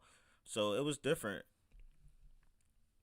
Just like and subscribe. Appreciate it. Articles and particles. Good looking, gang. Much love. Now, we think this story is done because the documentary aired. You're absolutely wrong. said, I'm in both. Haha. I was in the other chat until I saw a bot in the chat, so now I'm on both. I was a big fan. I was a big Shine fan, and then all that shit happened. I told you guys before, Netflix is threatening to drop a whole nother documentary after Diddy tried to put a lawsuit on him. Now the loud part is over, but the quiet part, that's where the real damage usually. Yo, Josh Atkins in the motherfucking building. What's going on, gang? How you doing, Brody? Thank you for being a part of the Chill Fam Mafia memberships, man. It's only like $1.39, man. You guys want to join and be a part of the membership? Got exclusive videos, lives that I don't have released on my for the public. You guys can check that out. Shout out to Josh Atkins. What's going on, gang? My parents always listened to 90s country. LL, I never really listened to rap as a kid, but once I became a teen, I got my own taste in music. I dug into some of the rap. That's how you do it, bruh. That's how you do it. That's how you get used to that shit. You know what I'm saying? You get used to a different genre of music because what your parents try to do, sometimes you don't want to listen to what they listen to. So I fell in that category of not wanting to listen to what my parents grew up listening to in the 90s because all I assumed was that's old rap music. I don't like that. I want to hear what they look with other stuff. You know what I'm saying? But then there was points and times where the music was so good that it was just like, damn, this is a great song. You know what I mean? So I was catching up on a lot of it, man. We got 50 people in the fucking chat, 50 in the fucking live. Can y'all like the stream, please, man? How y'all doing? Hope everybody having a good morning. Lunch break for some of you fellas. Usually happens. And trust me, 50 didn't say all that for nothing. Now after Epstein, people don't trust clean explanations. Now here I'm into country rap. High, mixture of both. Yeah, I'm in the middle of both for real, because I never even knew it was a such thing as country rap. I'm gonna be honest. I feel like with Suge, you know what you get, who he is. But Puffy was a weird cat from day one, a snake. Damn, yeah, man. It was all about him. It was all about what can I do to put myself in the limelight. I didn't really care about all the artists I was trying to put on. It was all about how I can get in front of them. I'll derail their career, and it's like what people call it is they switched course of life. He took Biggie's course of life from him. You know what I'm saying? Silence creates theories. Outkast and DMX were my first taste of rap music as a teen. Damn. Edits create suspicion. And the internet always fills in the blanks. I'm hungry as shit now. Now this is where it flips. Netflix thought cutting content would actually calm things down, but it actually did the opposite. The worst stuff never actually aired. Now let me tell you what this is really about. It's not the tunnels. It's not even Diddy. It's President. Lonnie B show. Because if one documentary opens a door way too wide, then guess what? Everybody starts asking questions. And platforms hate that. 50 ain't tied to Netflix. He ain't tied to PR teams. And he possibly don't need industry protection. That's what makes him a dangerous man. He can leak without caring who it actually upsets. Now you don't tease footage unless you actually plan to strap up and use it. Pause. You don't. I was gonna say, Diddy, for rap, but he got it. He called a pause on that, man. We got 63 people in the live, man. Can y'all double tap the screen? Can we at least get at least 20 likes? God damn. Y'all just in here lurking in the bushes and shit, freaked out with some baby oil, Johnson & Johnson. Y'all not slick. If y'all don't like the stream, y'all sitting up there with baby oil in y'all motherfucking hands and y'all rubbing it on y'all chest right, at least get the 20 likes. I know y'all in there playing with baby oil right now. All y'all keyboards is wet and soaked. You don't hint unless you want pressure. And you don't poke Netflix unless you're ready for a war. Now y'all, something is definitely coming. Might not be very loud, but it's definitely coming. Now we've seen this before. Stories don't die, they get delayed. They move from screens to courtrooms, from podcasts to paperworks. That's where the real damage happens. So here's the question y'all gotta ask yourself. Mess around, begging for likes with your broke ass. It's free, what the fuck? What the fuck is free? The likes is free. Nigga said begging for likes with your broke ass. Bro. Bro, can you just like the fucking stream? The fuck? Yourselves. If You act like every like I get, I'm getting paid for or some shit. That shit helped me get into the algorithm. Your analytics are off. I only see 5 people in here and 4 are in the other chat. No, that's probably what you see on your end, bro. That's how that be sometimes. Like on your end, you probably can't see my numbers. You probably can't see my numbers on your end. They just not chatting, bro. Refresh your thing. That's why you see them coming in here now, cause I see 52 in here. That's why I'm saying it happens though. So when you're in my mod, but it's still cool. What's good though? What's up with y'all? On this one, I see 45 viewers, 16 likes. Exactly, they doing me dirty, gang. Saucy China Love, what's going on? Welcome to the stream. Meta Step, what's up, gang? Welcome to the stream. Meta, how you been, gang? Meta, how you been, gang? My guy, Meta Step, Miss Mom in the building, dropping the links coming through, dropping all the links through. You guys can follow up on Instagram. You guys can drop a link, send any donations through Super Chat, PayPal, Twitch, all of that. Appreciate you guys for showing up, man. Drop them likes in the chat for me, man. I appreciate that so much. Netflix really told the whole story, why is 50 still talking? Right. Why is the footage still being teased? Why does it somehow feel unfinished? And this definitely ain't the end. This is intermission. And the next act, it might not be on Netflix at all. If you want the updates before they go viral, you already know what to do. Stay locked in. Now make sure y'all don't forget to like, comment, and subscribe on the videos. This was fire. Share this video, and I'm gonna keep y'all on. This was fire, man. I ain't gonna lie. I wish he would drop though. What you been smoking on lately, Meta? Know you been smoking on that yes.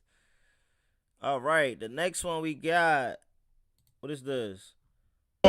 Kick in the door, waving the 4-4. Hold the fuck up. Hold up. Usher. Kick in. Hold on, is this AI? Oh no, this real sweat. Door, waving the 4-4. All you heard was Papa, don't hit me no more. Let's go. All you heard was Papa, don't hit me no more. I want to see it. Kick in the door, waving the 4-4. Hey, hey, hey, yeah.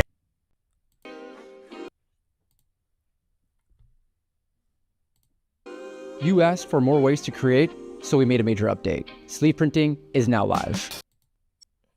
What? Sherlock, why are you plotting on murder? What the fuck? I'm the last person to be out here trying to murder something, gang. Damn, you the wrong person, gangy. Wrong person, gangy. Yo, what's good, y'all? We got another video right here. We got Cat Williams was right. 7 names 50 Cent removed from the Diddy documentary. Oh my goodness. Cat Williams just confirmed what we all suspected. 50 Cent removed 7 major names from the Netflix Diddy documentary. And these aren't just random. I've been smoking ice cream, apple fritter, peanut butter wrap. Damn, look at some gas. I haven't tuned into the Diddy train.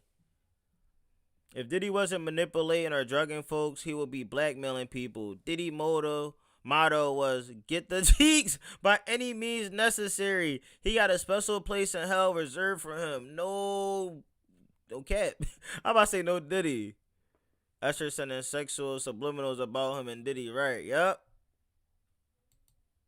Random people. We're talking about some of the biggest celebrities in entertainment. Cat predicted this months ago, and now the truth is finally coming out. You say you been dabbing? Oh, your cat, your video creeping outside church's house. Nigga, I live in Philly. Nigga, I'm not taking no damn trip all the way out just to be in the bushes to look at another man, bro. You're this guy's a security camera installer. Fuck! They found out. So we don't know. We can't go to see the World Tour without being accused of one for murder. Yeah, right. That's weird, bro. That would be the last thing that I would do, bro. In my life right now. The way my life is going so well. I would never even have that on my mind, bro.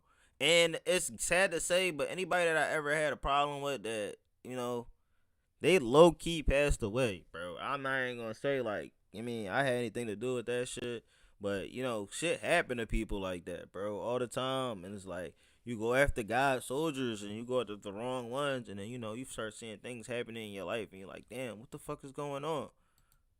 Coming out. Let's get into it. So here's what you clicked on this video for. Cat Williams has finally joined the Netflix Diddy documentary chaos, and he's not holding back. He's calling out 50 Cent for protecting certain people and keeping the real players out of the final cut. Remember when Cat went on Club Shay Shay and said, all lies will be exposed? Yeah, he was talking about this exact situation. And honestly, the man was spot on. Here's what you're gonna get from this video. I'm gonna show you the 7 names that got completely scrubbed from the documentary, and also from Cat Williams' own mouth. We'll talk about why these people were protected, how Cat Williams predicted all of this before anyone else saw it coming, and the connections between these celebrities and Diddy that Netflix definitely didn't want you to see. Now get this, people allegedly actually tried to bribe 50 Cent to remove controversial names from the doc. But here's the thing, Cat already knew these names would never see the light of day. Whether we're talking about the dirty tapes or the Netflix documentary, certain people are just untouchable, period.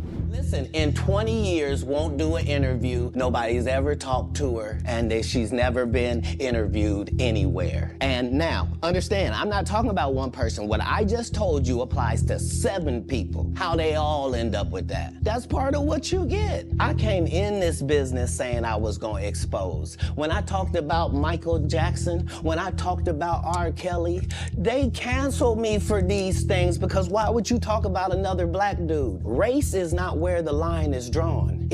Ain't that some shit? And I say that all the time. People be like, oh, you a coon, Rock. You a coon. You this, you that, you this. But when a celebrity says it that everybody already love, they not going to ever call him those things. They just going to say he spoke truth. You know what I'm saying? That shit crazy to me.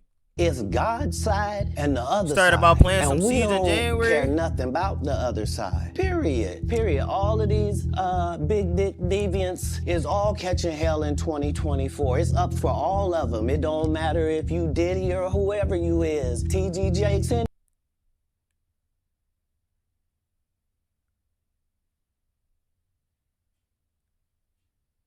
Did he just say Diddy name back in what, 2023? What the fuck? Cat knew. I want to believe MJ was innocent. So I'm going off of these names he just said now. He said Diddy so far and TD Jakes. Crazy work already. Oh shit, I need to see what MJ feel like. That's crazy. Nah, bro, we all this together. We need to bring back bullying. Nah, for real. I know. It's up for all of them. It don't matter if you Diddy or whoever you is. T.G. Jakes, any of them. All lies will be exposed. That's all. And anyone who takes that the wrong way, know why they take it the wrong way. The truth is the light. Now, before I start this video, I want to let you know that we are not going to talk about the most obvious names, such as Jay-Z or Beyonce, as we already know about their deeds. So it all started back in 2024, when Cat Williams went on Club Shay Shay and basically predicted Diddy's entire downfall. He said, Diddy likes to party, and you gotta tell him no.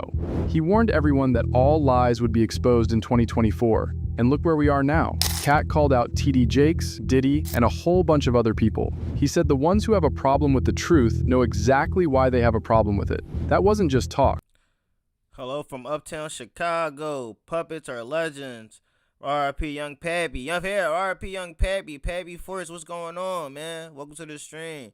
Shout out to Young Pappy, man. R.I.P., man. Definitely was one of the GOATs, one of legends out there, for real.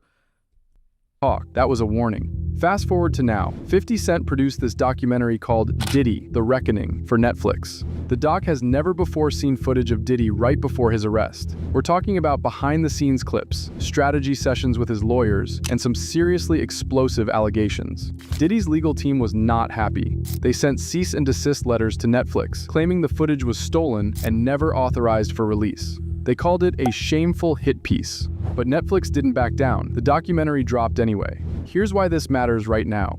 Diddy got sentenced to 4 years in prison for prostitution charges after he beat the bigger RICO charges. But this story is far from over. There are over 150 lawsuits. Articles and Particles said Cat Williams gives 0 fucks. He's giving out all them dirty rotten bastards what they done.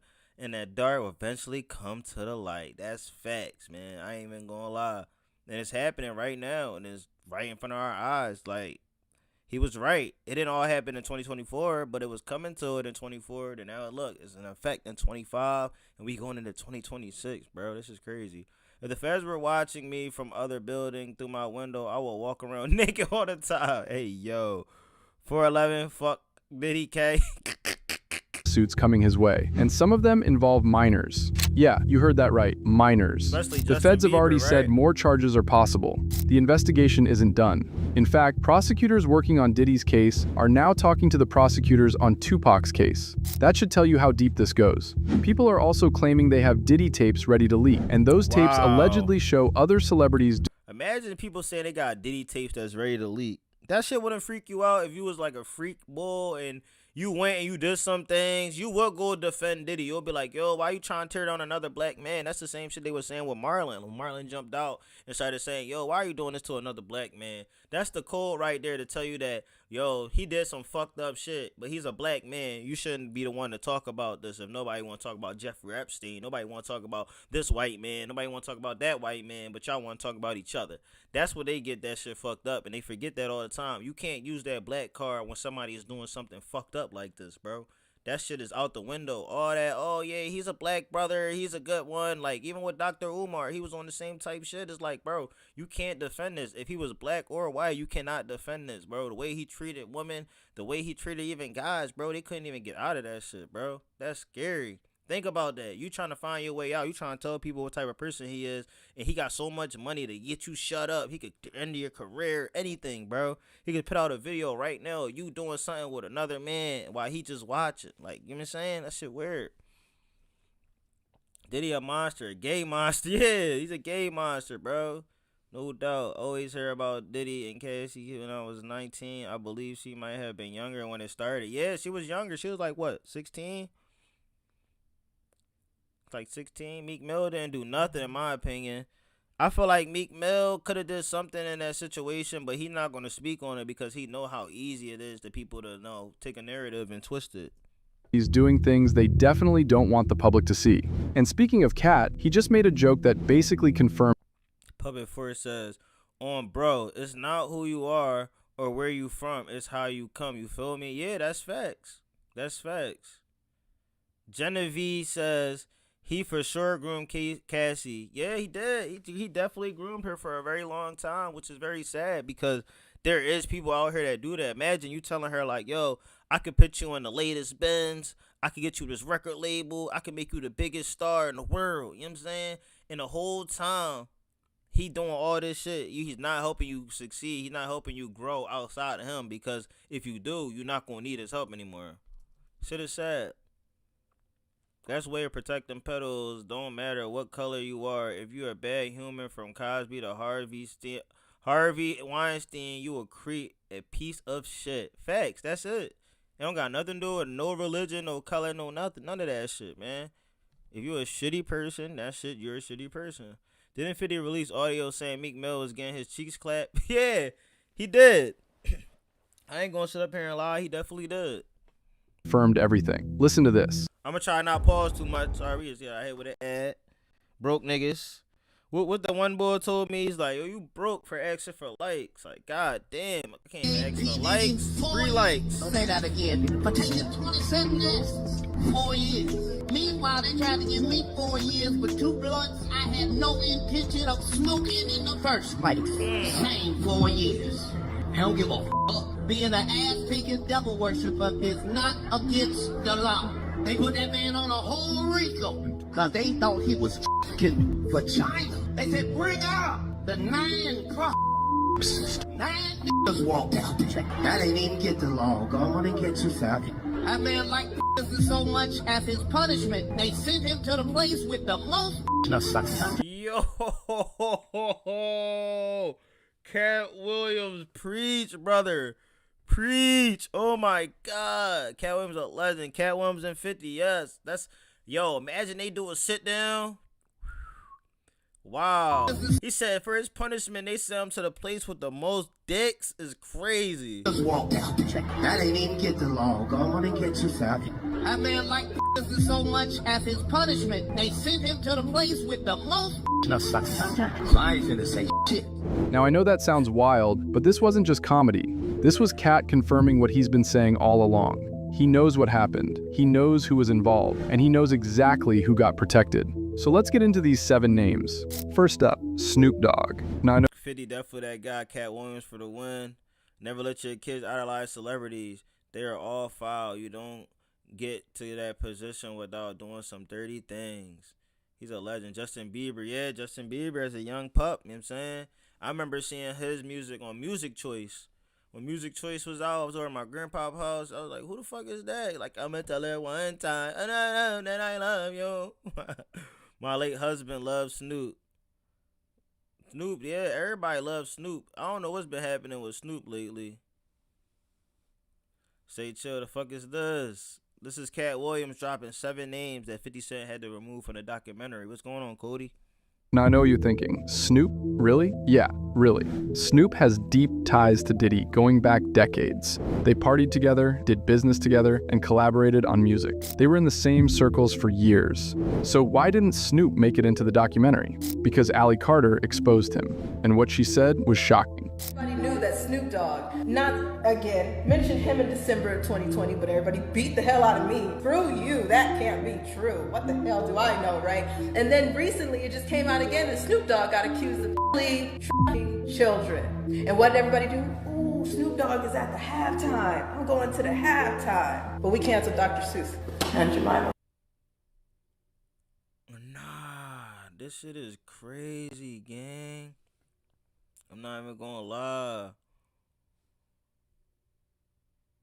Not my style, but his fan rode him like a horse for money, gang. Yeah, that is true. 50 Cent is smart. He didn't release all Diddy's dirt on that documentary. He's still mad dirt. Just keep it certain people check. Yup. He put it where he could, where the most people can have the most eyes at. And then afterwards, they can easily, you know, get into that shit in a different way. Like, all right, boom, we might do it through like a Patreon. You never know what he gonna do with that shit through. You know what I'm saying? Snoop Dogg, he is funny as shit. He got a show, right? With some dogs or some shit. Bisexual dogs. Nobody mad. Nobody. Super Bowl happens. They were dripping down from the letters. The LVI. And nobody. That's fine. That's fine. Let's go to the game. Getting exposed. Make some hot wings. But it's crazy because since nobody care about her, they not. Also, in my opinion, what he's doing is his own cousin Dez. It's bullshit. Dez made more beats for Death Row than Dre. Damn. Probably showing my age. Life my ass up. We don't age shame over here. We don't age shame over here. He always been overrated in my opinion. I lost respect for him during COVID when he jumped on the Black Lives Matter train. But you gotta remember, Metastep, a lot of people didn't know what was going on during that time either. Because a lot of people jumped on that train. They didn't really know too much about it. If people know that it was a black lesbian woman that fucking hated fucking the black community that was taking it and was going to put her family in position, and they knew that, I don't think people would have just jumped behind it. But they weren't just trying to say, like, Black Lives Matter. Like, they was trying to make it seem like it was, like, a fucking business. And they bought them fucking mansions and shit. It'll pass, right? It's a phase. It's just a phase. But oh no, tell somebody that plastic straws are coming back and throw a fit. Let a convict get arrested. Somebody put a knee on a convict's neck and it's over. Neck of it. Crickets. Crickets. Nothing. Everything's fine. Smart founders know. My fault, y'all. I'm gonna let it rock.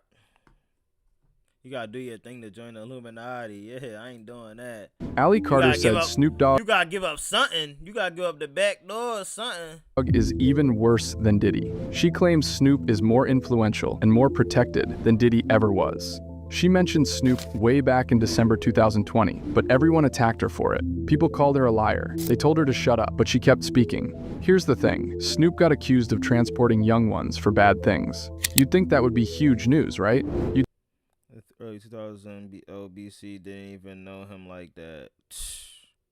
Think there would be investigations, protests, something. But what actually happened? Nothing. Absolutely nothing. Instead, Snoop performed at the Super Bowl halftime show. Let that sink in for a second. A man accused of trafficking children performed at one of the biggest events in America. People canceled Dr. Seuss and Aunt Jemima over way less, but Snoop got a pass. Ally Carter even pointed out the symbolism. She said the letters LVI at the halftime show were dripping, like blood, but everyone was too busy making hot wings and enjoying the game to care. So why did 50 Cent... Bro, the Super Bowl is really a distraction. Football, sports, entertainment, politics, religion, all that shit is really a distraction from what our real purpose is of life, bro. We will never even understand that shit as humans because we just so attracted to like the lower vibrational things, bro. Shit is crazy.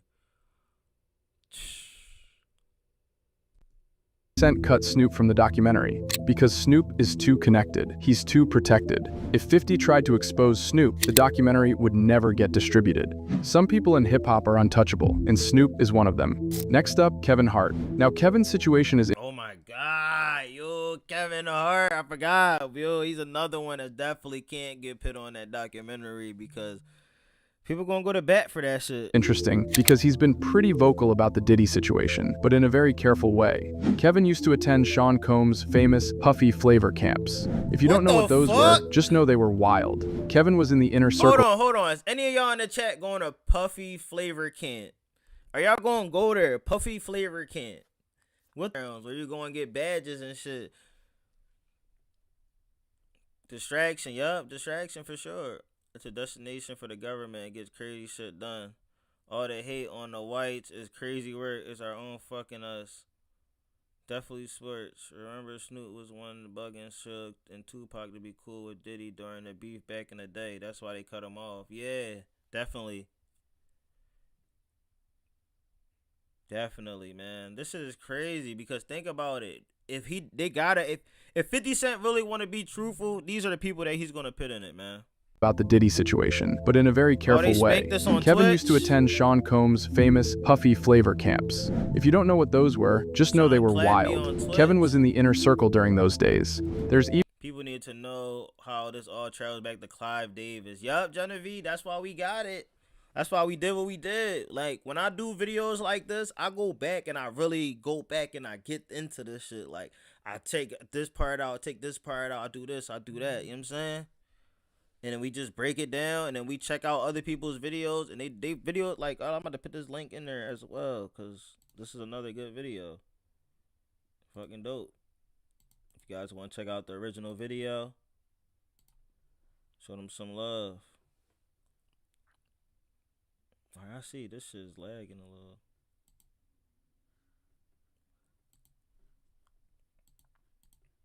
There's even this viral Frosty Flakes... I gotta go get ready and go to work, but I'm definitely gonna have to replay what I missed later. Have a great day, everyone. Scatterfield, appreciate you for stopping by, bro. Have a good day at work. Take it easy, man. Have a good one. Footage that shows Kevin knew exactly what was happening. We want to thank you. Come here. Don't sit on the bed at night. No homo. No, just don't get close to the bed. What? Yo, you didn't even let... Yo, Diddy, Puff, like, you ain't even wait for him to try to sit down on the bed or do anything. You talking about no Diddy. No, what do you... Yo, I'm calling Diddy no Diddy. He said pause. What was happening? We want to thank you. Come here. Don't sit on the bed at night. No homo. No, just don't get close to the bed. Don't get close, but it's just like, yo, we want to thank you for hosting the thing, man. It's been a pleasure. You didn't have to do it, and you did it.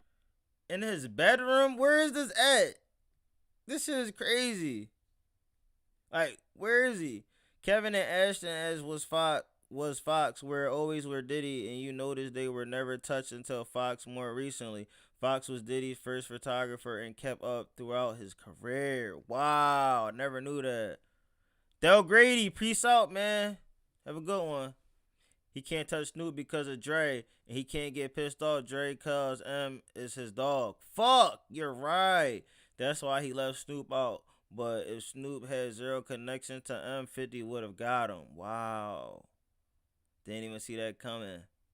Kevin Hart is on a record talking about all Diddy parties, and there's certain doors you shouldn't go into because They're too much to handle. It's crazy because they try to say it like that, like in a meaningful way, like, oh yeah, if you go in that room, your butt might get touched. If you go in that room, you might have to suck something. Like they not gonna say shit like that. Those three men have been seen literally seen literally everything. Yep, they've been right there, which is crazy. I guess Dev XX was saying some shit about Snoop.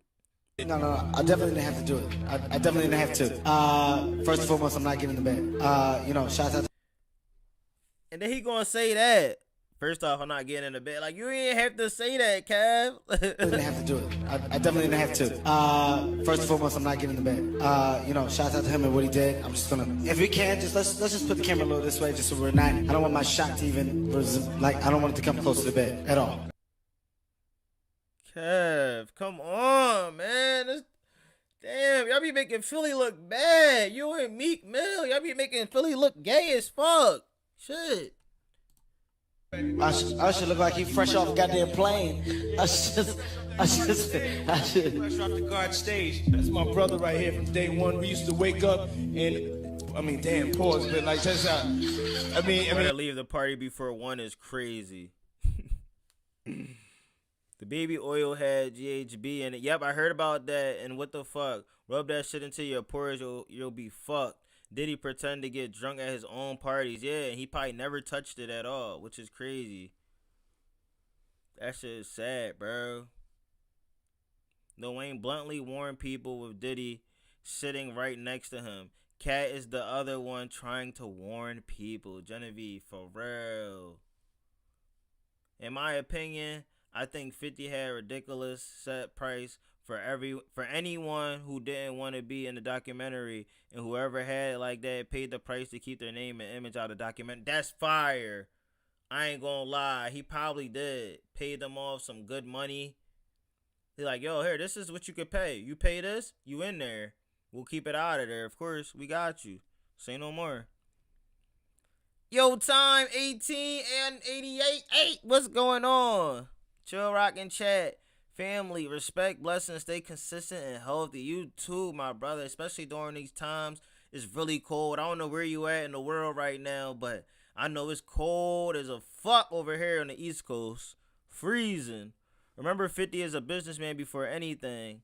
Suge warning us from 1994 about this fool. And it's crazy, Doug. We ain't even like really believe in it, because it's like when people look at it, we're like, yeah, Puffy a little fruity and all that, but they never really looked into it until it like got to this snitch culture. You know what I'm saying? When people told on what was really going on. 50 has always been said to be an absolute gentleman with women. You know, he took issue with Diddy was doing to women. He even dated 50's baby mom. Yeah, that's what made it bad.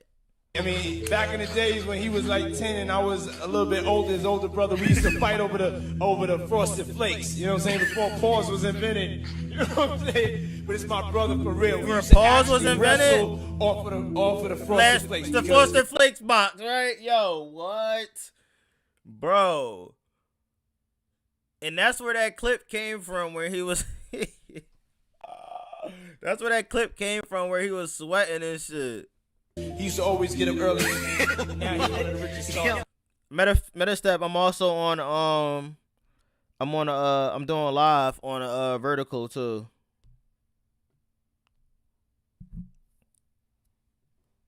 We live vertically too. Yo, what the f did Puff just say? Nobody's gonna acknowledge this. Kevin is low-key telling on Diddy right here. Yo, and it's crazy. I remember this scene right here. Off of the Frosted Flakes, because he used to always get up early. Now he's one of the richest stars in the world. Yo, what the f did Puff just say? What the fuck did Puff just say? And mind you, this is before Kevin Hart was really big, like really huge, like who he is now. He said, bro, what the fuck did Puff just say? Nobody's gonna acknowledge this but me. Nobody's gonna acknowledge this but me. Yo. Said we used to wrestle over the Frosted Flakes and we're streaming live. That was stupid. Listen, that was fucking stupid. Let's having a good time, yo. Oh, your Usher made it in the... Hey, yo, they was drunk as shit all in that joint. Look, they gripped him up like, yo, shut up, Kev. Said we used to wrestle over the Frosted... Look. Usher put his head up like, what's wrong with wrestling for the last box of cereal? Like, nah, bro. Two grown ass men sweaty as shit fighting over some cereal, bro. It's not through. Flakes, and we're streaming live. That was stupid. Listen, that was fucking stupid. We're having a good time, yo. Oh, your usher made it in the. Hey, yo. I'm a thug. At the end of the day, I kill niggas, man. No, listen, at the end of the day, I kill niggas. But here's where it gets real. At the end of the day, I killed niggas. What's crazy is maybe that was Kevin Hart's humiliation ritual and he passed. He got through it. Maybe that's what it was. Only black people tear apart other black people. See? Y'all see TJ? Only other black... He is castrated from the black community if he is a fucking freak, pedophile, PDF file ass motherfucker, bro. That's it. They wrestle for Frosted Flakes. Yeah. Kevin Hart is a pussy. He wouldn't even relevant without Diddy. We wouldn't be relevant without Diddy. And Kevin knows that. Ashton Kutcher is a Diddy's best friend while Ashton runs an ant sex trap store. He's a joke too. Damn. Getting fruity for the Fruit Loops. They ain't even fight for the Fruit Loops yet. Imagine how that's gonna go. TJ, that ain't true. White people took Epstein down. Bad people need to be taken down. Yeah, it doesn't matter your race, man. Oh, you a race traitor. It is what it is, man. Like, I'm covering it from like a perspective where it's like, yo, let's get into it. I'm not tearing them down. This is information that's already out there. We just putting the puzzles together. It's really interesting. Kevin recently... We want to know what else happened, what should have been on the documentary. We were cut short episodes of what we could have been watching. And now that I put it together and knowing that it could have been TD Jakes, Kevin Hart, all these other celebrities that were left off of it. You guys aren't thinking about that because y'all thinking like, oh, he's a black man. Like, nah, bro. This dude is a free friends, right? And a judge trying to get his rapist friend off. See, this shit is crazy, man.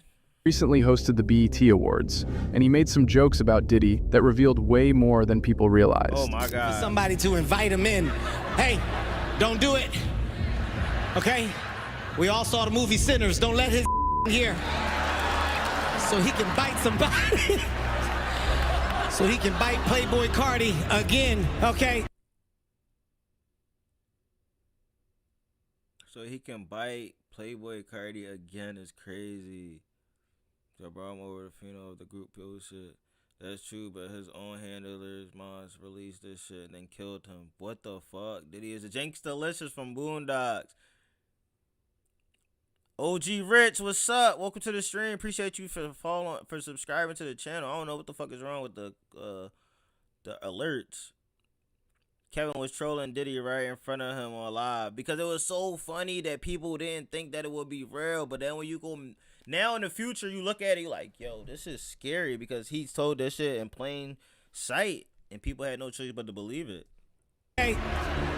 Playboy Cardi definitely been bit. Tyler Perry over there, he had a straight face. Like, bite Playboy Cardi again, okay? Like, when Tyler Perry heard that shit, all he heard was, suck his dick again. Please don't forget when Oprah, hey, nothing to say about Harvey Weinstein, but had so much to say about Michael Jackson, Russell Simmons, and let's not forget, he did not want rappers on her show. Yeah, that is true. You're right. You're right. That's because she probably didn't want certain things that to be out there like that. She didn't want them to have those type of questions or ask them any questions about that type of shit. So she was always trying to have her defense mechanism already up so that she didn't have to face any of the truth that people came on and try to speak onto her about. Playboy Cardi definitely been bit. Something happened. Playboy Cardi's been bit. I know he has. Nobody let Kanye in. No. Tonight I will do my part. Everybody will get flowers. I'll do my part to make sure that I put us on a high pedestal, man. Also, I'm gonna do my part. I'm shutting down the idea of after parties. No after parties tonight, okay? None. Damn, look, everybody that wanted to go to the Diddy party. Bro, it's crazy. All of these people probably have something to do with this shit, bro. And they probably all in these videos and shit. It's already so fucking scary. Oh, my shot, run FBI and CIA, don't be fooled, bro. Nothing happens without them fucks involved. I believe it, dog, Grady. You're right. I hope you keep covering this. This is wild, and it goes back decades and decades, involving so many celebrities in music and Hollywood industry. They all need to be exposed, and it's another Epstein. We gonna try. They gonna try to take us down some days, though. Take your home after this. That's why I did it on a Monday. Yo, People got to go to work tomorrow. I did it on a Monday. After parties.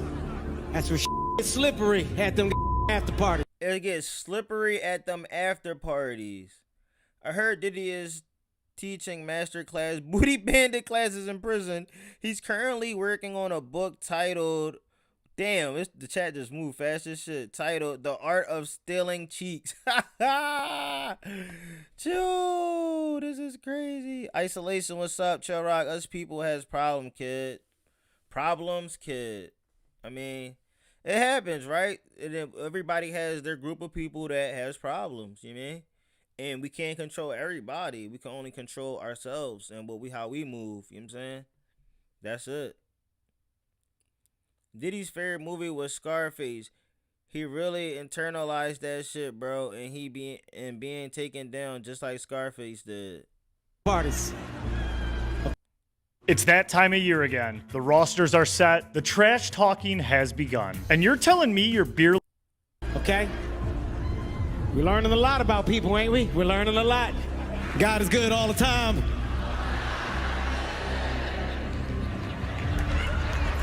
This shit is bad. Kurt, that makes it right. Whatever I just said goes away.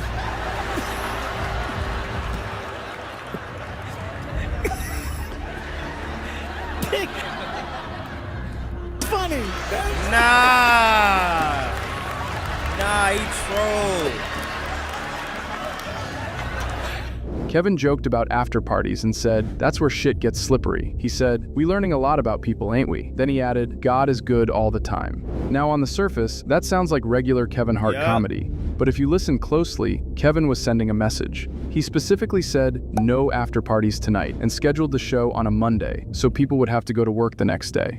That wasn't random, that was intentional. But there's more. Orlando Brown. And I know Orlando has said some— Oh my God. How we forget about Orlando Brown?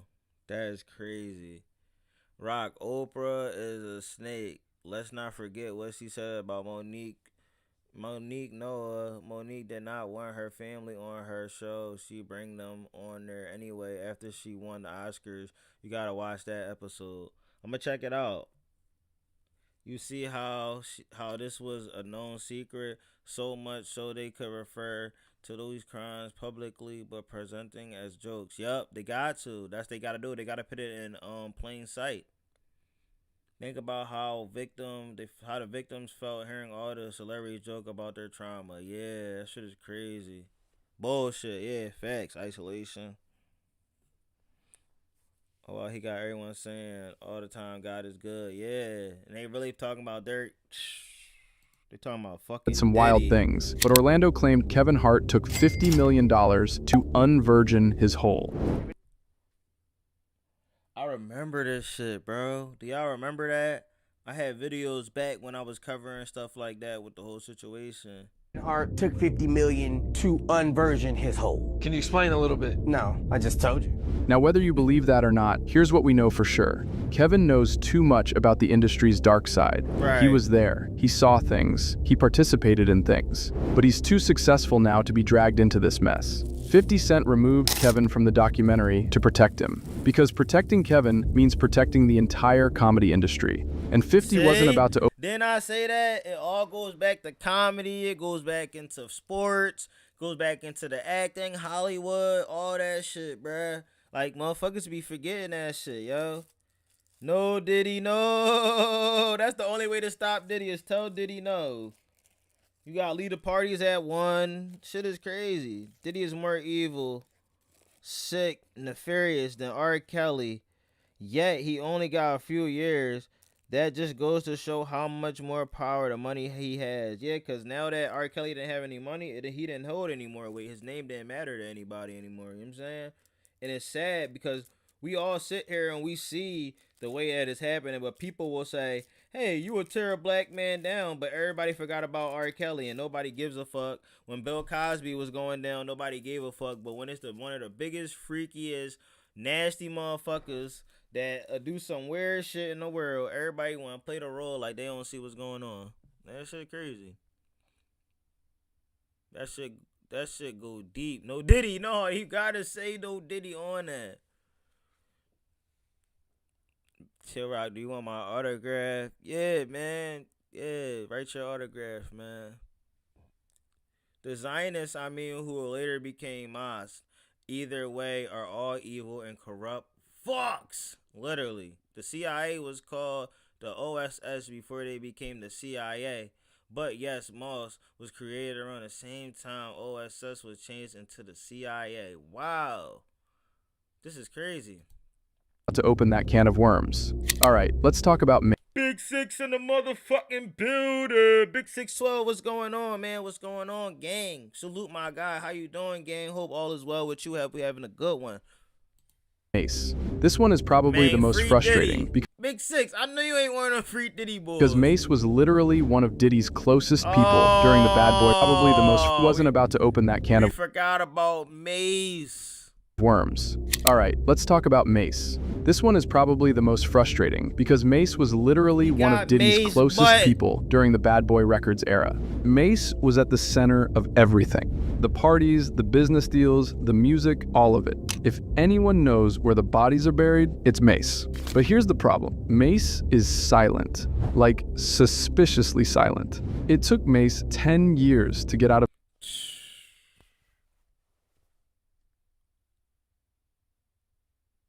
This a damn shame, bro. This shit could tear down the whole podcast with him and Cam, man. Shit like this is crazy. Wait till you step into Justin and his protection of Billy because of what Usher did to him. Replace himself as the victim with Justin, knowing that where it gets even more sick. That is sick. Did someone say, yeah, someone did say free Diddy. It's funny how Fruit Loop Tyler Perry was touching on men and nobody upset about that. Yup. Everybody just look out the window like he auntie or something. Man, he's only guilty of offing Pac and guilty of drug trafficking. Even Obama got mixed up with Diddy, I believe. Is May still doing his pastor thing? Nah, he's a fucking podcaster with Kim. I think what's the talk or some shit like that. I agree with Big Six. Kinda, I don't agree with the charges he was convicted of. He should have been convicted of real crimes. Damn, I thought you was gonna say something else. What the hell? Genevieve says Usher gets rushed to the hospital after he was assaulted by Diddy and his buddies and still throws them Lil Justin into the victimization. Usher is as bad as Diddy. Yeah, but he's playing under the covers too. Like nobody even knows what's going on. Diddy, one of the best rappers in history. Yeah, y'all trolling me now, but I heard what you trying to say, but I ain't listening. Get out of his contract with Diddy. 10 years. And even after he finally got free, Mace doesn't speak badly about Diddy at all. There's this interview from V103 where Diddy brought Mace to the radio station with Dirty Money. And the whole thing was just Mace, weird. What got played with, gang? No, this is freedom. No.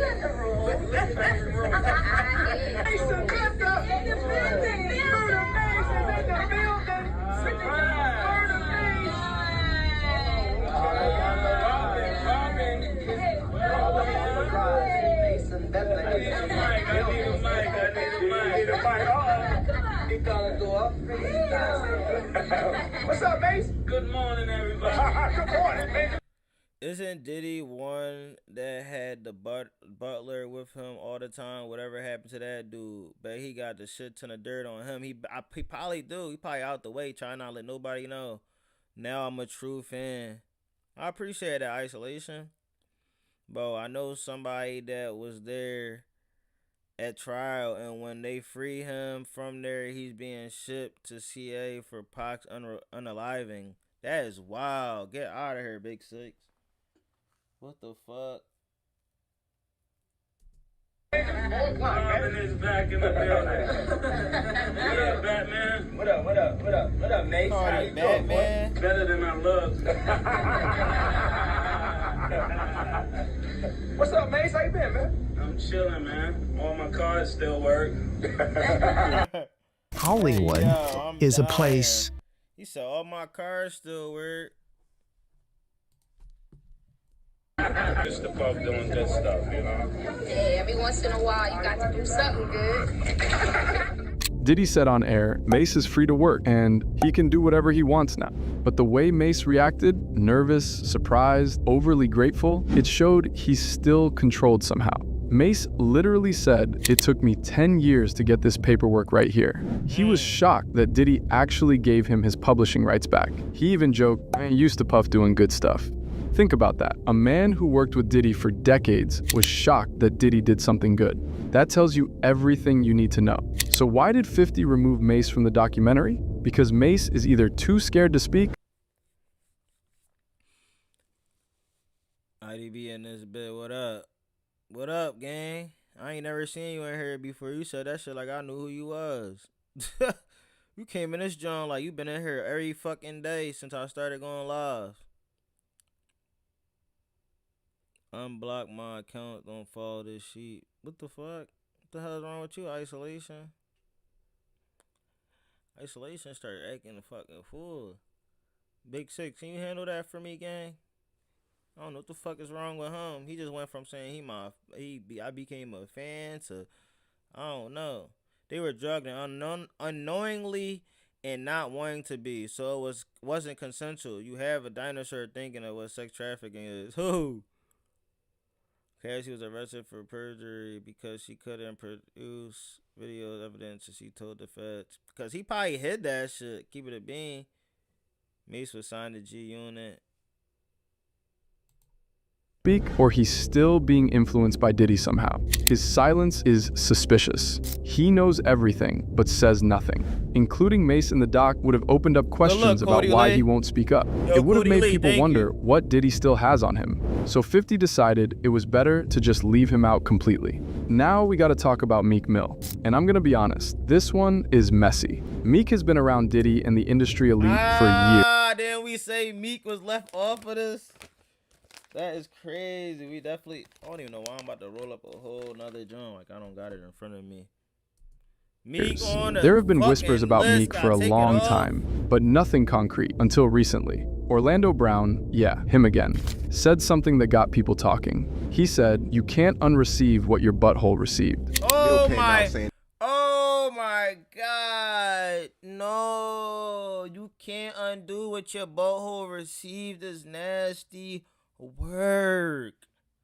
That's some disgusting shit to hear, man. That shit just turned my stomach. People talking. He said, "You can't unreceive what your butthole received." Bill came out saying that he'll pay somebody $100 grand to investigate that he has nothing to do with any. Appreciate losing my virginity on blocking people. Yeah, who was it that said they walked into the room and Diddy was clapping Carl Winslow cheeks hella hard? Damn, I forgot. I forgot. Somebody did come out and say that shit. I think it was Eugene. Was it Eugene, his bodyguard? Meg, what's good, Meg? Welcome to the stream. I appreciate you pulling out. I hope you're having a good week so far. Good to see you. Hope you are in a holiday spirit.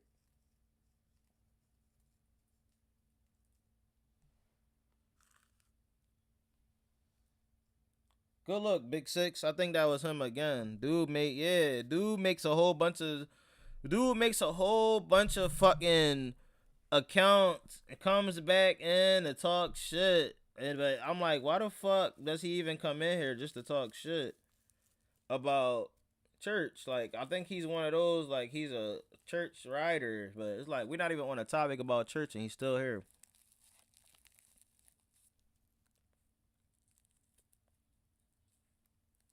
Yeah, because last time he was in here, he was saying shit. He was talking like he was up church.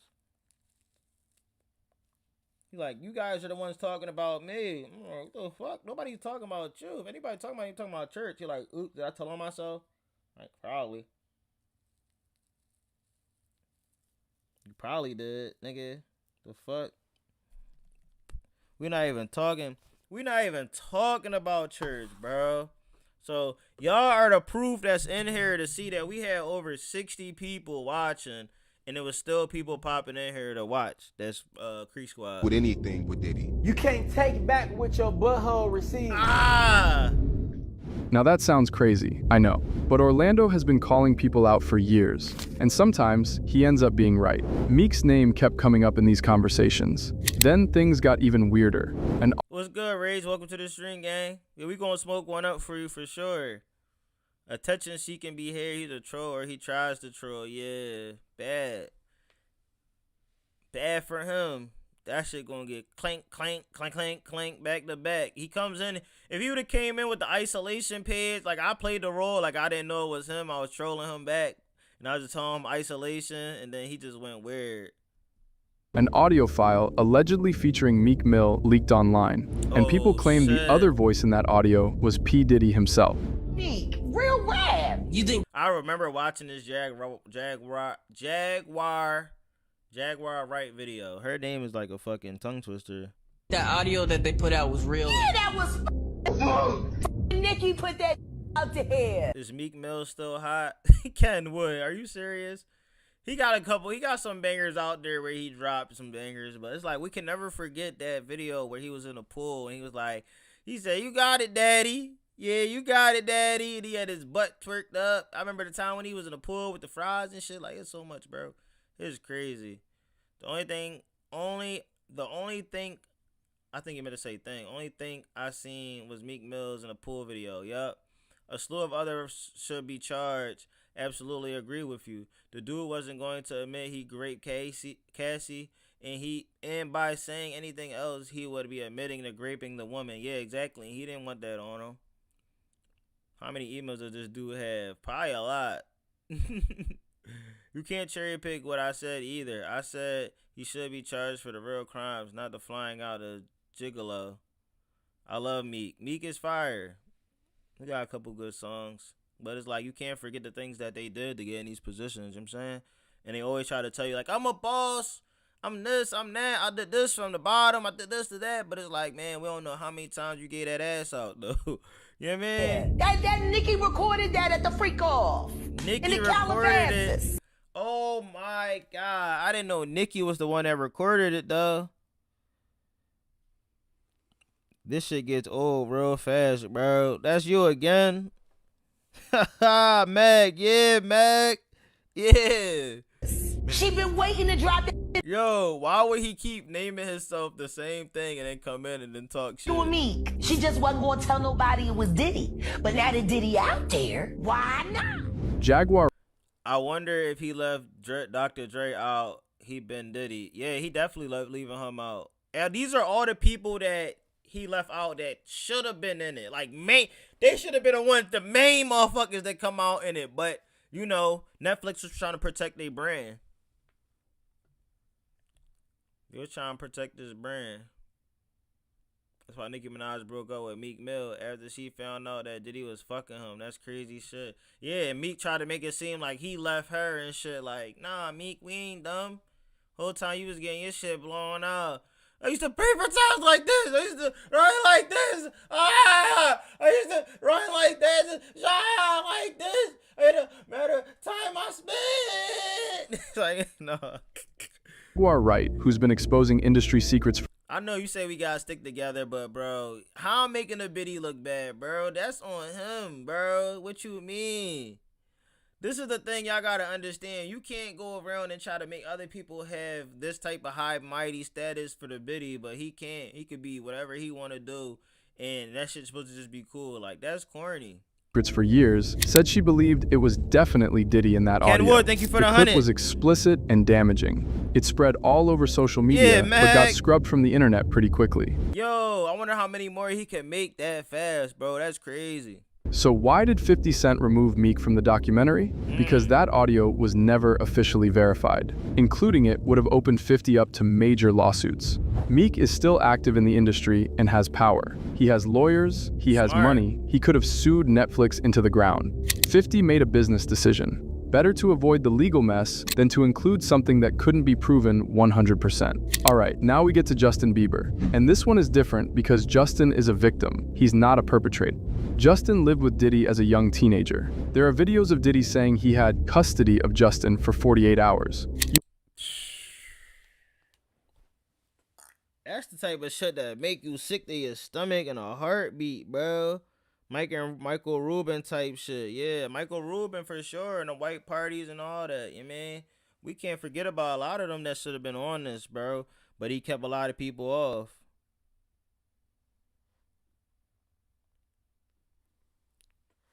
Third Eye, why don't you just make an account where you like don't call it Third Eye so you can survive? Because Meg is on it. She's out with the samurai sword and she's like shing shing shing shing. Every time you come in here with the name Third Eye, shing shing. 86,000 hours. You can see in those old clips that young Justin We'll pay. That's really timeout. That's truly soul selling. Yup. Justin looked And mind you, like his parents, Justin's parents is really the ones. Like this shit is crazy. uncomfortable around Diddy. So why isn't Justin in the documentary? Because 50 Cent chose to protect him. Recently, paparazzi pressed Justin about the documentary, and his response was heartbreaking. Y'all, paparazzi spoke to Bieber, and all he had to say recently was that, don't ask me about that man ever. Something.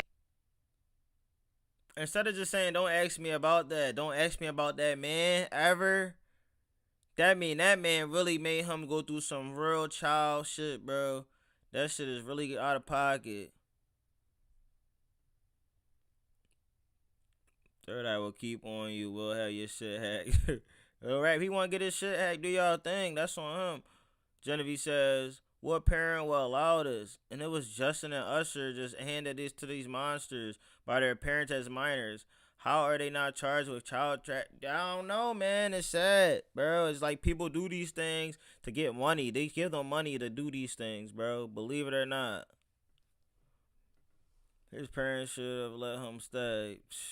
That shit crazy. Things I moved on from for my own peace. What's in that documentary? Let's just say people are finally waking up. He also goes on to say, I was a kid, I didn't know anything, I don't ever want to talk about that again. Justin said, don't ask me about that man ever. Some things I moved on from. Wow. See, that's where you know it's bigger than just that. If Cuz said, don't ask me about that man ever. Some things I moved on from for my own peace. What's in the documentary? Let's just say people finally waking up. Right in our faces all this time when we were singing the songs and he was going through these things and we thinking there's something wrong with Justin Bieber, and this whole entire time this shit was taking place and everybody just overlooked it. This shit is sad, man. For my own peace. What's in that documentary? Let's just say. Yeah, Usher sacrificed Justin for himself, and he skated. Yup, he got up out of there. He gave him right to Diddy for 48 hours and bounced. People are finally waking up. No, that was a good call, Metastep. That was a good call by mentioning Justin Bieber. That was a great call. That was a great call. And it's crazy because there's still some people that we forget about, over time. He added, I was a kid. I didn't know anything. Baby oil Justin made. Oh my God. Basically, Justin parents sold their baby boys ass cheeks for the biggest payday that they'll ever get. Fame, fortune, damn shame, man. Yeah, basically. Bless his heart. Yeah. And that's why he is what he is now. You know what I'm saying? It's hard for him to find love, and it's hard for him to love other people because that thing happened to him and he wouldn't want nobody else to go through that. And, usually things like that happen to people and they end up doing it to other people. So the fact that Justin Bieber was able to not bring somebody under his wing showed us that he didn't even do this shit to anybody else. Anything. I don't ever want to talk about that again. You can hear the pain in his voice. Screen, Justin was a child when all this happened. He didn't have a choice. He didn't know what he was getting into. 50 Cent made the right call by leaving Justin out. Including him would have meant exposing what happened to a child. It would have been too dark, even for Netflix. Yeah, I ain't gonna lie. I thought about that when I watched it too. I'm like, bro, this shit would be really sad, man.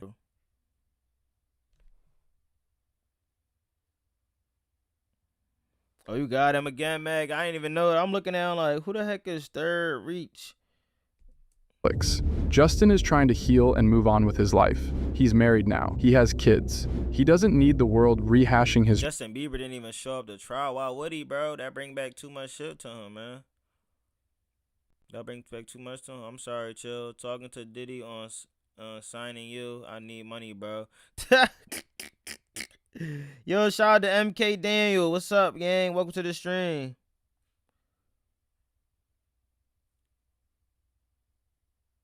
Elsa, is that how you say it? I was learning how to say it the other day. Elsa, how you doing, Elsa Nicole? His trauma for entertainment. So 50 respected that Justin was a victim and left him out of the documentary. And honestly, that's the most human thing 50 could have done. What's going on? How you? Males have much harder time coming out as victims. You can see why males are so hesitant to speak up, because one thing I can tell you is, as a man, losing your anal cavity to another man, it kind of diminishes your manhood. You can't really stand for something anymore. It's like that's one of the sacred things you don't want to do. Chanel, what's going on? Chanel, long time no see. Welcome to the stream. Hope you're having a good week. Hope you're having a good week. So you're saying 50 put out false information on Diddy die? I'm saying he put out information for people to see and see how they would do it. Lil Twist hit 2 Bieber. Yeah. Next is Usher, and Usher's story is important because he was the first. Usher lived with Diddy as a teenager in what they call Usher, damn. I let it burn when Diddy hit it on the back. Know that it gonna burn. No rubber, but he gonna use baby oil to get in that. called Puff Flavor Camp. This was before Justin Bieber, before anyone else. Usher was the prototype. He was the first young star to go through Diddy's program. Usher has talked about seeing things he couldn't unsee. He's hinted at experiences that changed him. And later, Usher was the one who sent Justin Bieber to Diddy. He got out of it. He was like, man, I'm gonna find somebody else for him so I could get out of this and I don't have to have this on my mind. That shit is sad, though. At the same time, when you think about it, you like, fuck. Justin should really traumatized for the rest of his life because of that. Daddy. Yo, I'm over here trying to say Diddy, and then you wrote Daddy. Ratchet TV has all the info from trial. He was there. Damn. Covering the whole thing. So what? He paid hookers to fuck. That's all he did to get over it. Fuck. What? He did more than that. A decision he probably regrets every single day. So why did 50 Cent remove Usher from the documentary? For the same reason he removed Justin. Usher is a victim, not a perpetrator. Cat Williams warned us about what they do to young stars. He said they take talented kids and put them through things that break them. Usher was the first one. They tested everything on him. According to people close to the production, the Usher segment was too dark for TV, even for a documentary about Diddy's crimes. What happened to Usher was too disturbing to include. Usher is trying to protect his legacy and his career. He's an R&B legend. I wonder how many victims really are. Yeah, that's what I'm saying. It's probably way more than we will ever even know. Because it's like, yo, if everybody, all the 7 people that were on here were on that, bro, the world would have fucking been going crazy. The world would have been going crazy if any of these people were on there. But Netflix had to be, like, cautious about that shit. He's got kids of his own now. Dragging him back into this would have destroyed him all over again. 50 made the call to leave Usher out, and that was the right decision. And now we get to the big one. The name that matters more than— Oh my God, who y'all think the name is going to matter the most? The one that's the biggest name. Who do y'all think is the biggest celebrity that we leaving out of here this whole entire time that was around Diddy?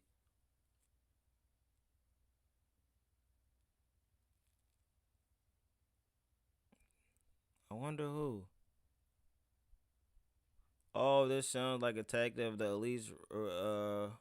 Elite ritual abuse. I seen interviews with Illuminati victims talking about the same thing.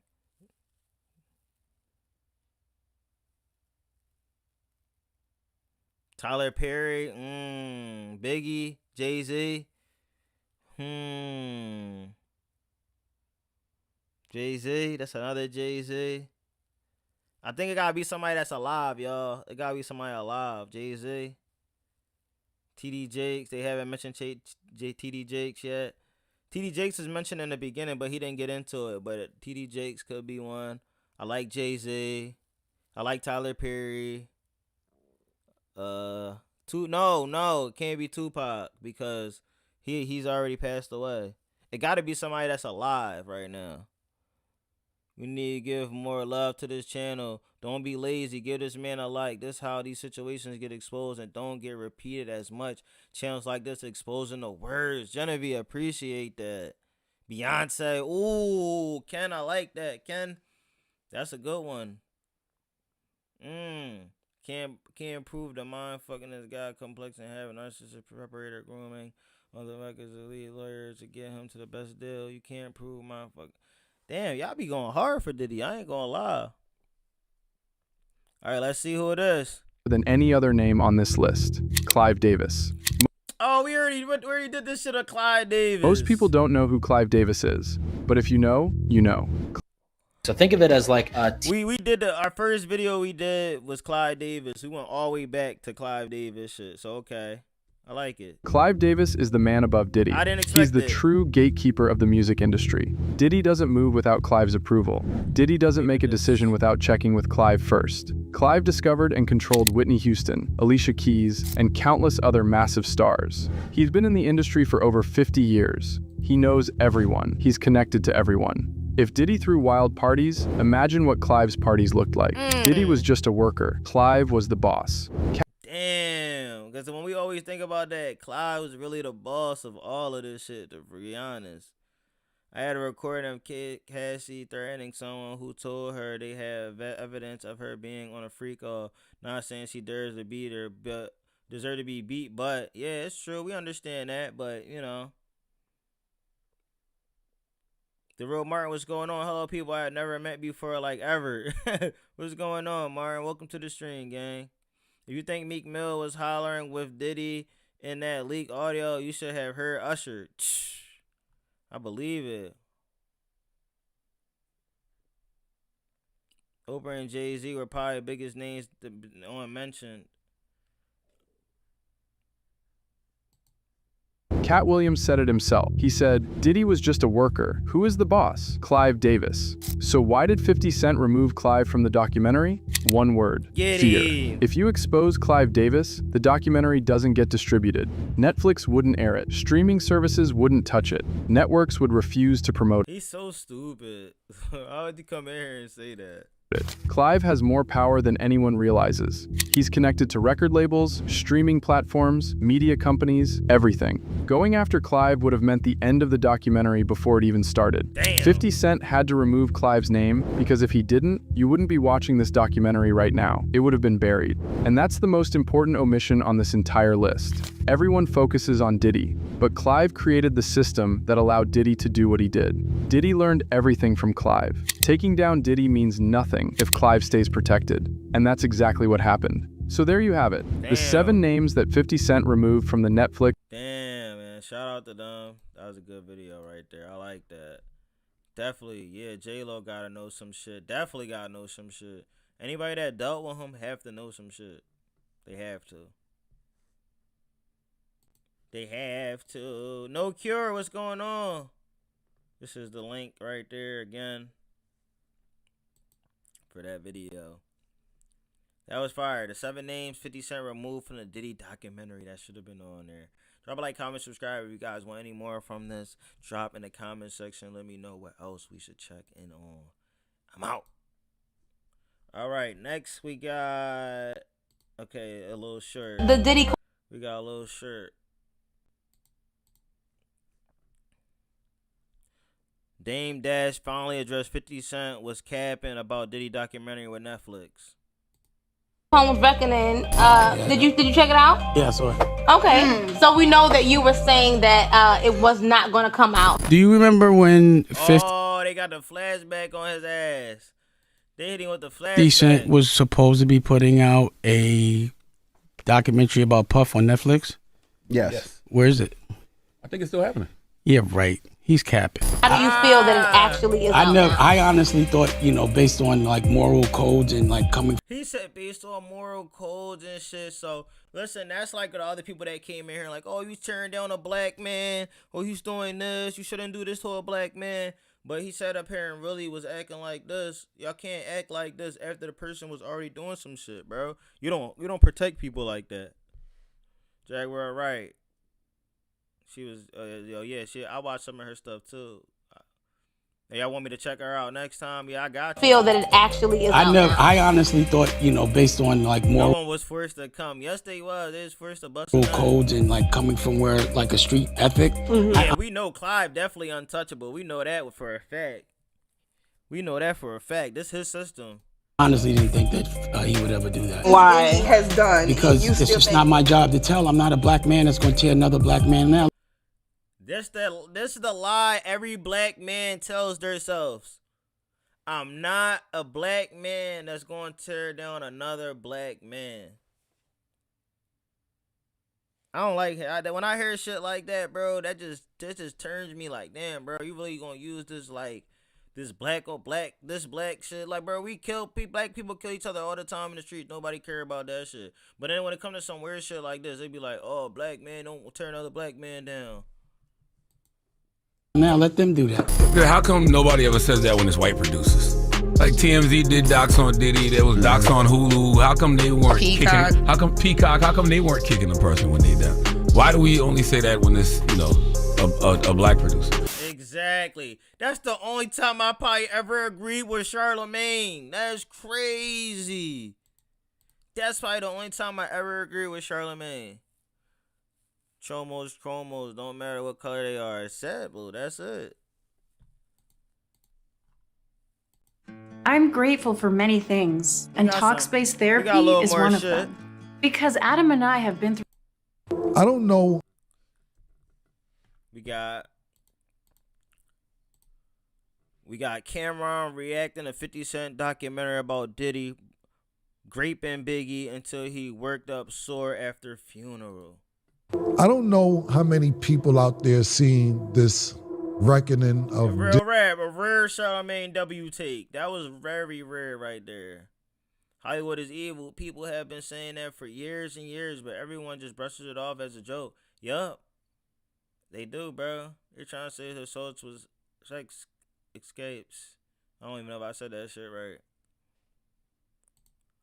Diddy that's out on Netflix, the 50 Cent. So the only time I agree with Charlemagne. 50 real. Cent, people always give me. Cam, it's not 50 cents, it's 50 cents. My man Fifth, executive produced. Really, really good documentary. I would say one of the best music documentaries. Y'all gotta remember, again, like I was telling y'all, Cameron and Mace got a podcast together. So this is him coming out and speaking on it too. And Mace still haven't spoken on this shit. And he was in the industry with him for 10 years. I've seen since Death Row. As far no, I ain't gonna lie about that. Jimmy Iovine and Dr. Dre had a really, really good documentary as well since then. But I'll put it top 4 or 5 ever. Whatever order you want to put it in, that's up to you. But if you haven't seen it, go check it out. But it was something. The music industry, the whole industry, the Hollywood shit is all corrupt, bruh. All of it is, man. Things that went on in there that were a little disturbing to me. And when you see somebody, I don't want to spoil it for those who didn't see it, but when you see somebody like Kirk Barrows basically talking through this whole documentary, if you've been around since the 90s and early 2000s, you know the pivotal position, that Kirk Barrows played for Bad Boy. There's one nigga that's gonna make sure he say pause. That name was synonymous with Bad Boy. So when he's telling all this information, it's like that means it's like law. It happened. The first thing I want to bring up real quick was that when Biggie passed away, who the hell was that? Not Granny's Puff wanted to neighbor. give Biggie the biggest funeral ever for somebody in New York, musician-wise ever. And if you was around during that time, the funeral was crazy. You know, they rode through Bed-Stuy, the streets was going crazy. We was like, wow, that's amazing. Kirk Barrows said that once Puff found out how much the funeral was going to cost, he said, nah, Biggie got to pay for that. He got to recoup it. What? What? Wait a minute. Wait. Because, bro, people like to let freaks live. For some reason, they like to let these motherfuckers that's fucked up be out here doing this shit, bro. And that shit corny to me, bro. I'm gonna be honest. Clive is 93 years old, net worth 850 million. He need to start donating that money instead of going around much longer. LOL. Yeah, he ain't gonna like long to live. Potheads, what's going on, Chorak? Why are so many comments removed or timed out and hidden? Good for the algorithm as long as they ain't saying anything out of line. No, that's Third Eye. It's a Creek Squad real diehard person that keep coming in here, but he keep coming in and talking shit to people in the chat. He talking shit to me, and it's like, play it out. I wasn't saying nothing to him at first, but he kept going too much. So other than that, it don't really matter if he in here, but he gonna find a way to get back in here. Wait. He got to recoup. Yo, I don't even mean to laugh. The nigga got to recoup the funeral? I don't know what kind of game Pluff play, but I have no idea how this goes, man. But having a Biggie estate pay for his funeral is crazy, bro. You call yourself his friend. You was there dancing and shit that whole entire time, making music off of him, like making money off of him, off his music. I never heard no shit like that in my life, to where that's supposed to be a man, but we gonna put it on the ready to die budget so the funeral get recouped. What? Yeah.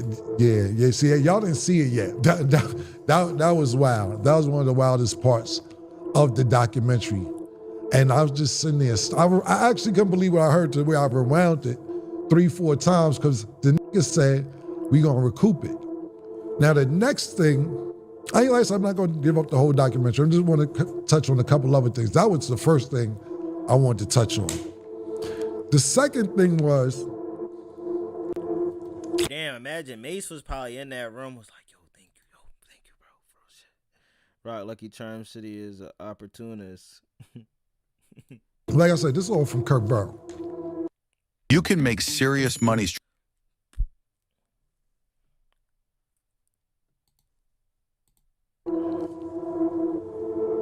Biggie was going to get the cover of Rolling Stone, whether he lived or died, for his new album. They wanted to give him the cover of Rolling Stone. After he died, he told Kurt, Biggie said in rap, they thought it was shot dead in the street. I'm here getting hit high on the beach. Damn. He probably really is on the beach getting high. No. We not putting Big on the album. He died. My album coming out. I want that cover. Yo, so he can't get one last Rolling Stone cover. Not one. He can't get one. You know, I deal a lot. I mean, of course, y'all know Mace is my brother. That's my man. We do a lot of business together. Mm-hmm. And I see why he is the way he is when it comes to business. And I don't mean that in a bad way. He makes sure the paperwork is right. He makes sure the temperature in the room is right. He makes sure if you tell him when he get out the car, if it's 100 steps to the dressing room, it better not be 103 steps. Like my nigga, the shit that them niggas was going through at Bad Boy is ridiculous. Hogs, it's what's going really on? ridiculous. What's up? Man. How you doing? Hogs, what's going on? Welcome to the stream. Appreciate you pulling up and being a member of Chill Fan Mafia. Hope you're having a good week. Hope you're having a good afternoon so far. Last thing Trust that Diddy drama just beginning 2026. Everybody demons will be exposed. There's a spiritual warfare going on. Facts. Articles and particles. People going to start choosing sides. Eventually, it's good and evil. That's it. It's only good and evil. Thing I'll say about this documentary before I bring Larry and Sin in. Episode 4 is 4 parts to this. It's That's weird. How you gonna block comments that are absolutely tame, like howdy folks, but then they say something mill like to play in traffic, which basically means kill yourself. Does that really matter? producer named Rod, who produced the Love album for Puff, the last album that he did a couple years ago. And it was a big story, whatever. I'm gonna skip a lot of shit he said. He said a lot of shit. But let me know. Puff had him living with him for 2 years. Tweak Squad needs and somebody producing with a that brain. particular Love album. He got in doing beats for Justin Timberlake, for Puff, so on and so forth. Damn. And this guy Rod he's traumatized. He's scared of Puff a little bit, so on and so forth. But he just wanted to really do music, and he knew this could be his opportunity to be enriched, send his family out, make sure his kids got money, his kids got money, to where he didn't even get paid for any of it. So he says, I'm bringing up all that just to give you some of his backstory why he was at Puff's house. What I really wanted to say was this, is that he said he was being drugged while he was there. As many times he fell asleep and didn't know what was going on, and he woke up and it'd be delirious, he said. But this one particular night, or a couple particular nights, he said he was drugged, and when he woke up sore.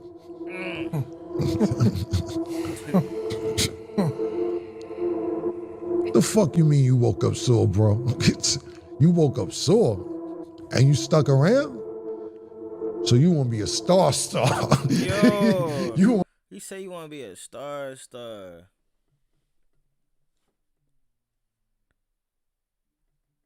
You said, I mean, if you want me on that side, I will be. I'll make it that bad to where you wake up and your asshole is hurting, knowing you was drugged. Say no more. Tell me, yo, God, I'm not laughing. But your asshole sore, and you stuck around. So about, if this is what I gotta do. That's what Ryan probably says when you come to Ghost Ranch. Yo, who the fuck is Justin Time in here coming there with a fucking joke like that? Is crazy. Yo, you go to Ghost Ranch with the Diddy oil over there is a rat, bruh. Nobody want that. Nobody trying to deal with that word. Real nasty. Yo, real shit. Sore is crazy.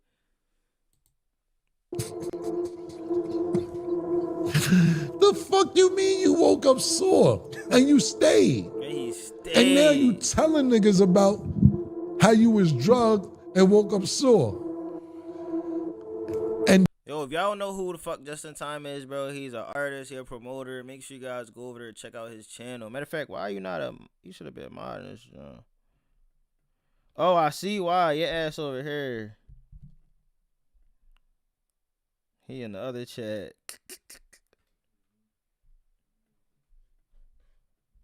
Follow him in the other chat, y'all. Double tap that and screen. Diddy say, had a hell of a night, daddy, huh?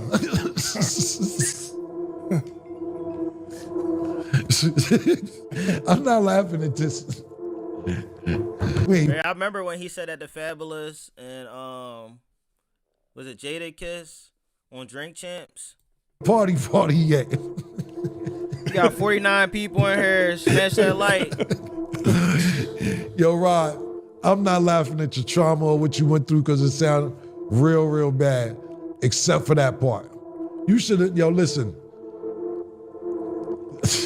Man down, nigga. Listen, niggas play with you as man down at that particular point. You wake up and niggas waking up smiling at you with this. Yo, he don't even know if that's what Mace went through or anything too, bro. That's crazy. Yeah, had a hell of a night last night, nigga. And you stayed? Crazy. He did the whole Love album, lived with him 2 years, Puff offered him $29,000 for everything for 2 years, and he still ain't get the 29. That's crazy. Crazy. Look, a lot of shit went on in that doc, man. If you said that's why Fab was defending Lucky Charm Diddy. He went shopping with him, didn't he? didn't see it, go watch it for yourself. It's wild, man. It's wild. It's very wild, man. Sin, Larry, what's up? Yeah, that's crazy. Yeah, man. Like I said, I didn't want to spoil it because you guys didn't see it yet. But for a nigga to talk about he keep waking up sore and he was drugged. Yo, they said they was drugging the baby oil.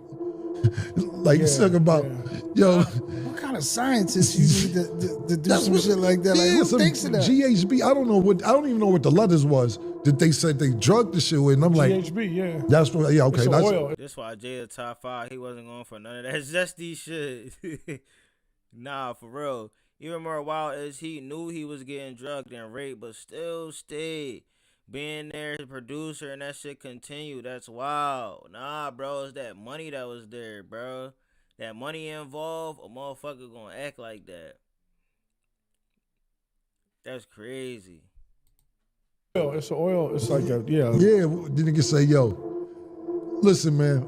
Now, when you think about all this, right, you sit there and think to yourself like, yo, now that I think about it, there was no seal on the baby oil when he passed it to me. Shit was already open, man. But do you think they victims? Do you? That's crazy. I ain't gonna lie. What's crazy is French Montana and Diddy was on the Ellen show. And French Montana said he had a love for the what? Yo, stop it, time. Like, y'all catching on to some crazy shit. Makes you wonder what Just Trey did for a feature. Oh my God. I don't want to think about what he did, bruh. I don't want to think about what he did, gang. Do you believe them first? The people that's talking. Kurt Burrow, yeah, absolutely. Everything Kurt Burrow said, I believe, 100%. Rod, I don't know. He's not a victim if he stayed. Yeah, and I don't know if I believe him. Okay. But who wants to tell that story? I mean, just money could be the motive. Fame, maybe money, fame, man. They want that fame, bro. Everything Kurt said, I believe. Everything else, I don't know. You think King Von was with Diddy? You think? And then I saw the part where he said, "I don't really want to talk." I was like, "You already talked about waking up sore. There's nothing else for you to say." Yeah. You know what I'm saying? Listen, I had a couple questions for y'all before y'all ask me something. Yeah. When do you leave? First time. First time you saw?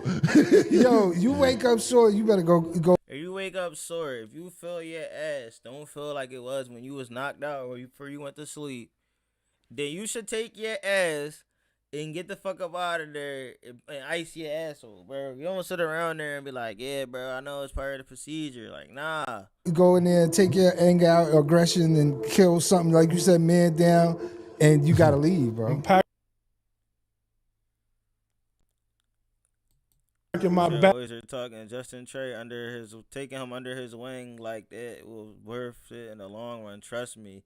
And he probably believed it too, bro, because he was still making tracks to him, man. I'm setting them outside. I'm going back in. I'm swinging on that nigga, and then I don't care about no fucking money, man. Yeah, like, I'm gone. I don't care about the that reason shit. I asked y'all that is this, because Your manhood taken. to me, and I don't know anything besides that, just to me, you just don't wake up sore. Something led to that. Little smack on the ass. little. You remember how Eddie Murphy was with Halle Berry, like when he I'm a Trekkie.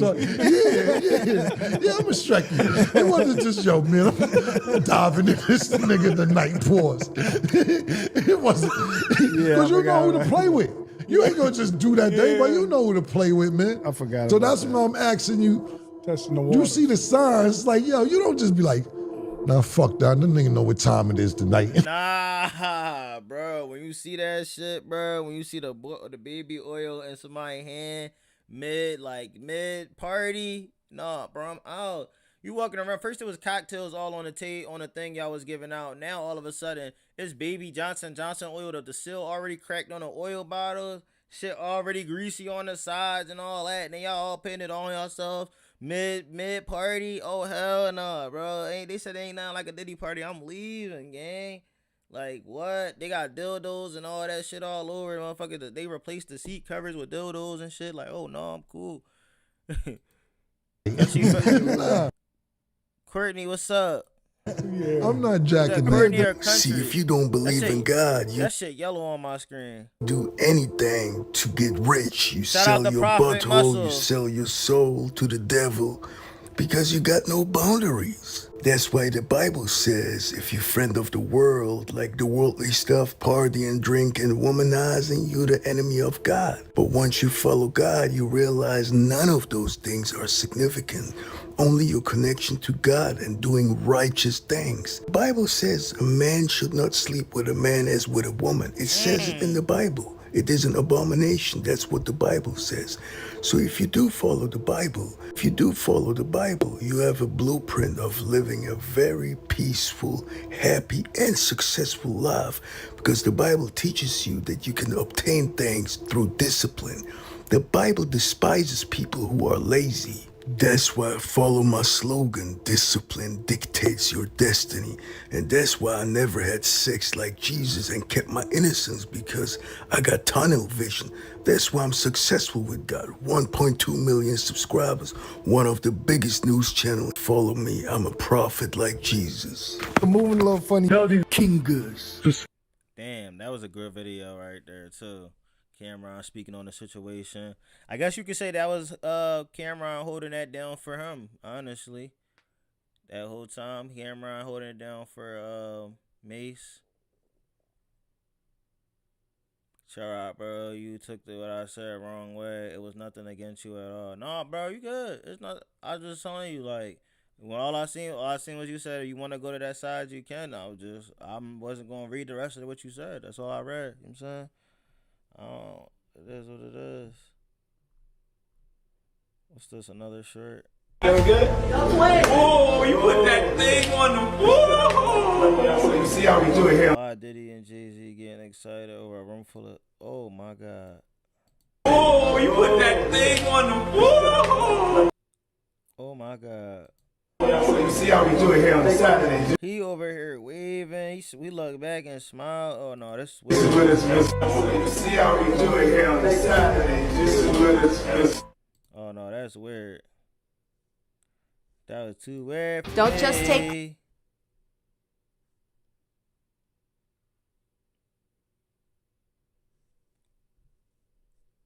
Alright. This is another good one. I ain't gonna lie. Some of these dudes, they make some good ass videos, bro. This is why stuff isn't on TV anymore. I'm gonna just be honest. This is the real reason why stuff isn't on TV.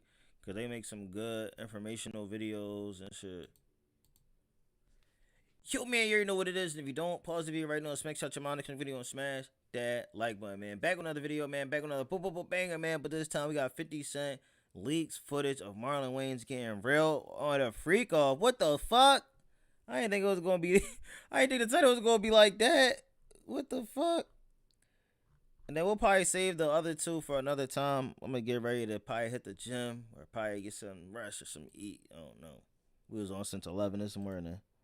I could create a narrative. Well, we see it all the time in reality shows. Reality shows. Yeah, you write a narrative. It doesn't mean it's true. It doesn't mean it's true. I've been to plenty Diddy parties. Oh my God! To start it out, I've been to many Diddy parties and I loved every last one of them. Early. I swear to you, I've never seen the stuff that they claim to be going on. I've never seen it. I've never seen any of this. When I hear about it, when did that happen?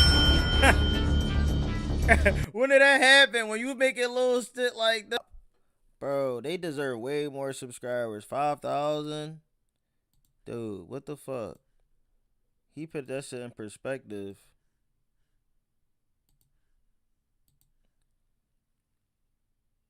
Fruit tray is just a stand. Yo. Fruit tray is just a stand. That's crazy. What the fuck? This is so stupid. Anybody with common sense, if you leave a party early, why would you see what happened at the end of the party? Exactly. You're saying you're supposed to love.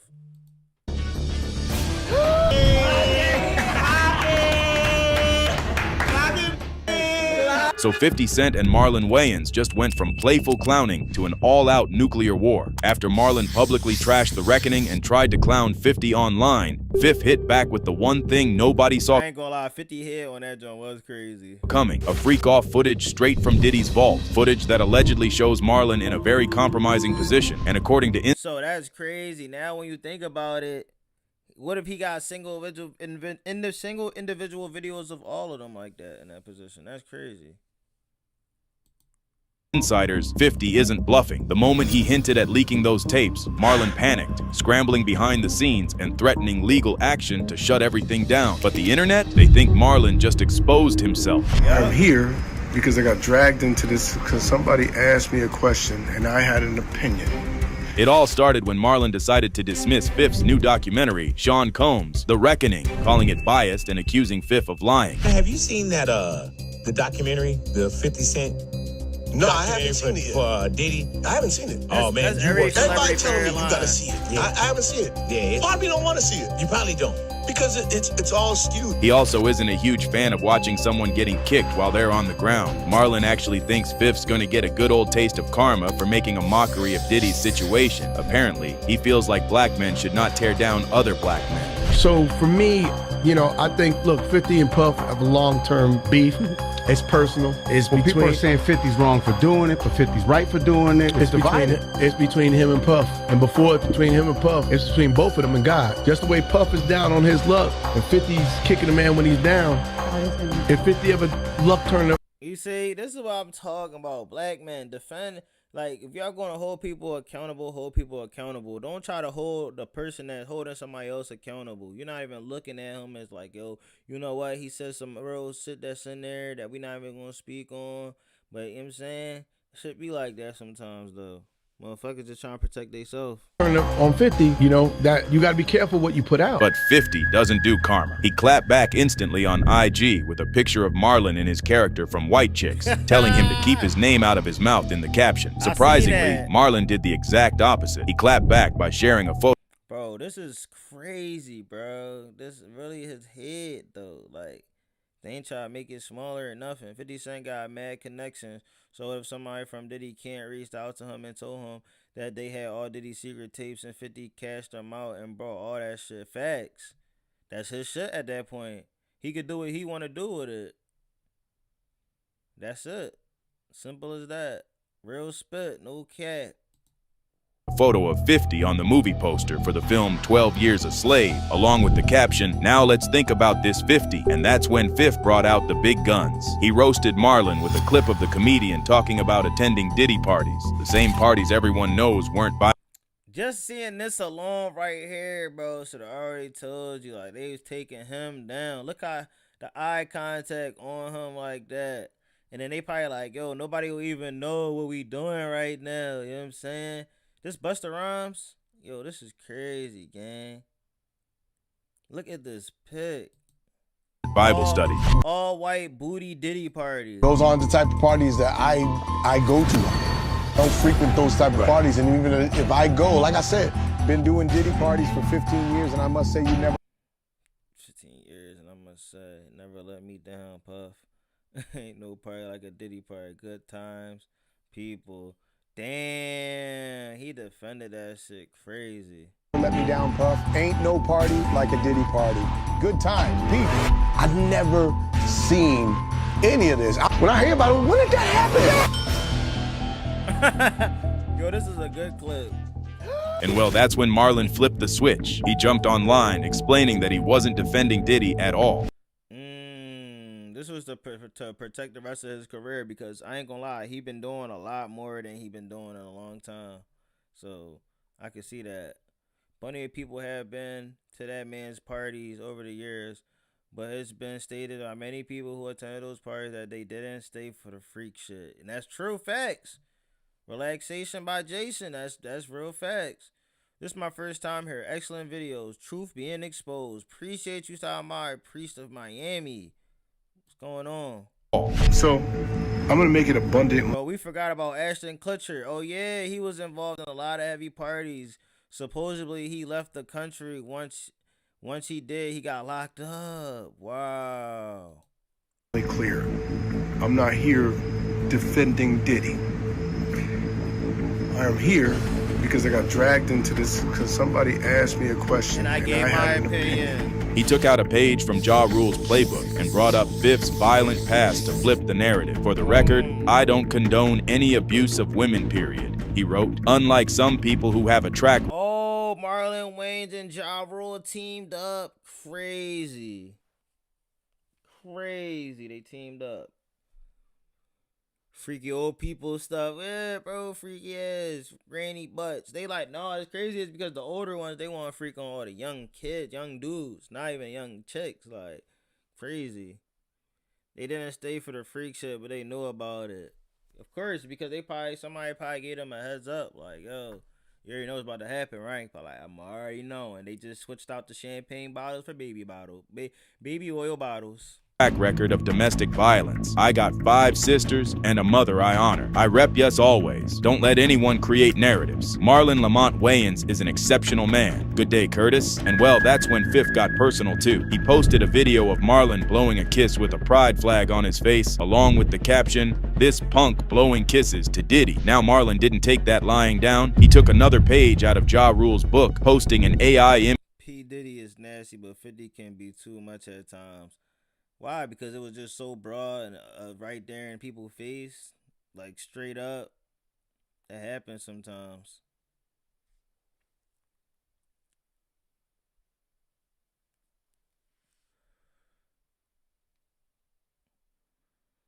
What are your thoughts talking about?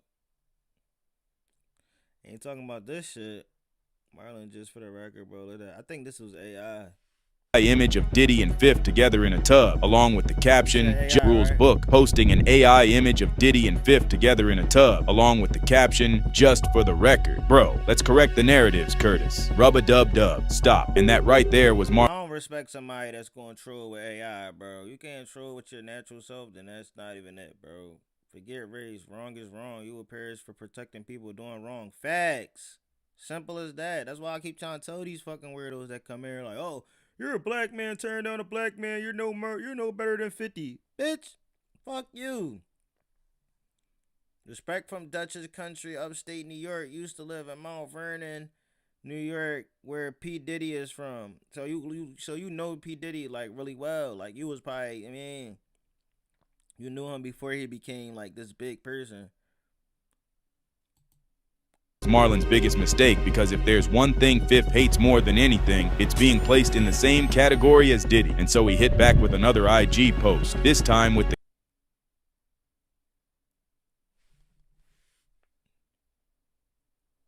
Diddy got this fool trying to get at me. No AI, that's your vibe, boy. Keep my name out your mouth. Caption, Diddy got this fool trying to get at me, LOL. No AI, that's your vibe, boy. Keep my name out of your mouth. But that's just the tip of the iceberg. I'm down on my luck, she's turning a page. I'm falling in love, she's running away. According to insiders close to Fifth, that last post was a warning to Marlon. He's planning to check Marlon in the biggest way possible by leaking his freak-off tape from Diddy's parties after all the disrespect. And that's why Marlon's scrambling. He's going around claiming he attended the parties, but he left before things got freaky. Marlon, you been to the Hollywood party. What's going on at these Hollywood parties? I left early. But no one's buying that explanation. I left early. He had that answer ready in the fucking chamber. Bro, how 2 quarters get shot 9 times with a bird in the trunk and he got on the street? That's the question. Because, bro, if you're not paying attention and you thinking you running the city and you think you this big bad Tony, you gonna leave yourself like a dickhead. You know what I'm saying? One person wrote, based you literally gonna leave yourself out like a dickhead. On the news that Puffy beat his college girlfriend in front of the dorms with a belt, I find it hard to believe he didn't know anything about Diddy's behavior. He might have left because he knew Diddy was crazy. Besides, there have been rumors about Marlon being on the DL since forever. Multiple people from inside his inner circle have stepped and spoken about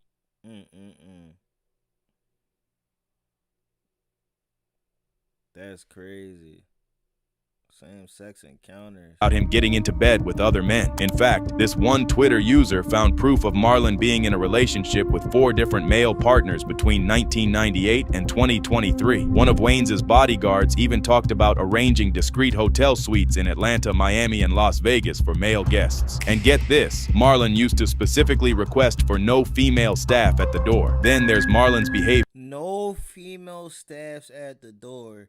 That's crazy. Yeah, Ashton Kutcher. Yeah, we was already talking about that from the beginning. We wasn't even trying to forget. You know what I'm saying? Shit is crazy. Like this one time he got zesty during a live stream with Kai Cenat.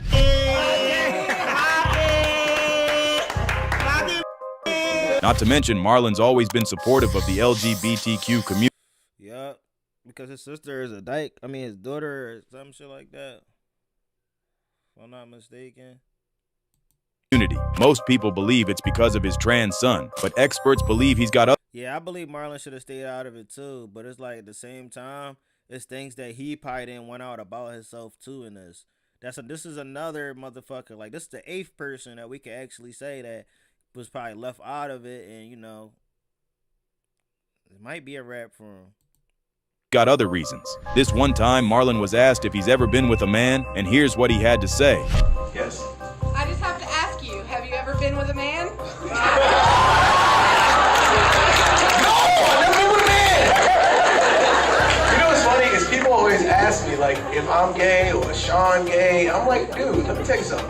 If I was gay, I'd be the biggest queen you ever saw. But his rambling answer didn't exactly convince people. One person wrote, normally when people give long-ass explanations to a question, 9 times out of 10 they lying. Yup, that's fact. He gave a long-ass question. He gayer than that. Yeah, for sure. You say you think that's AI? See, I don't know, bro. This is where it gets to the point in time where we really don't even know if what shit is AI or not anymore. You know what I mean? This shit is crazy.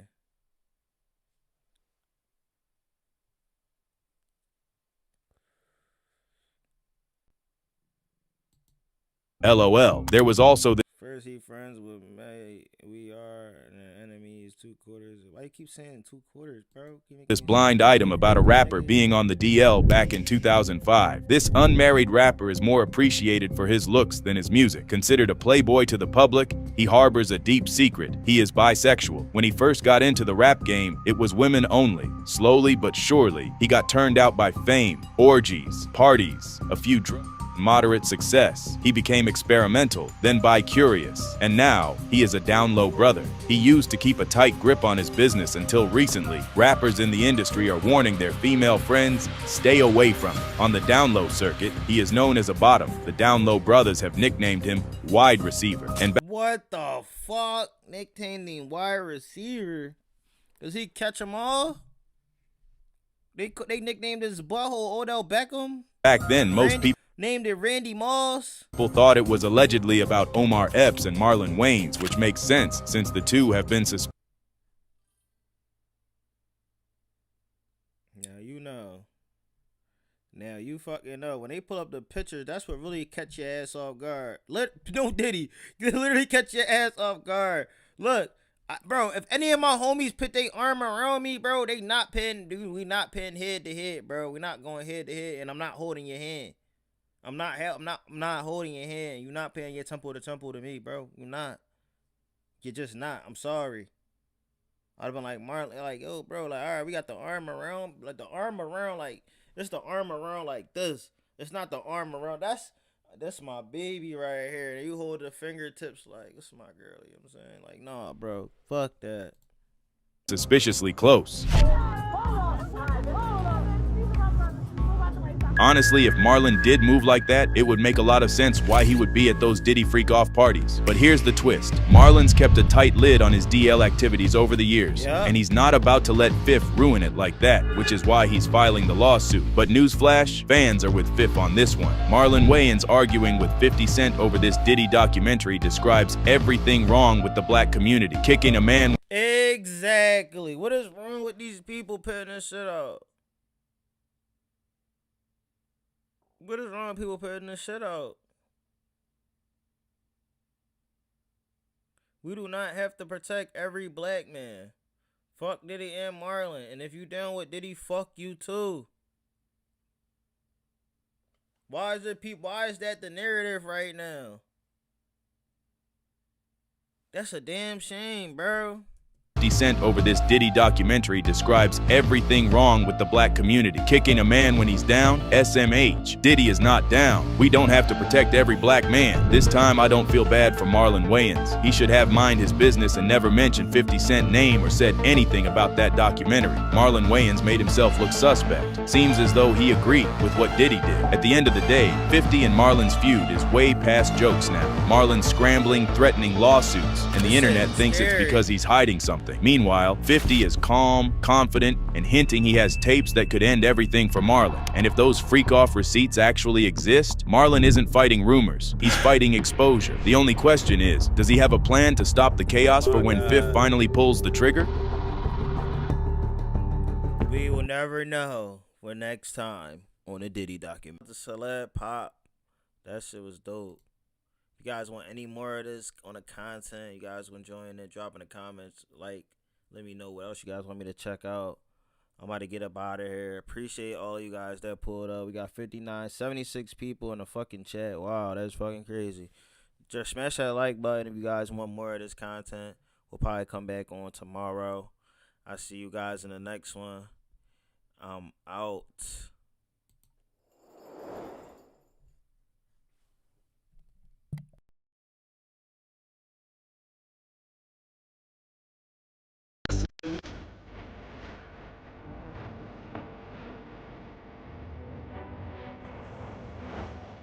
Peace, y'all. Have a good one. Take care. Much love, Miss Mama. Still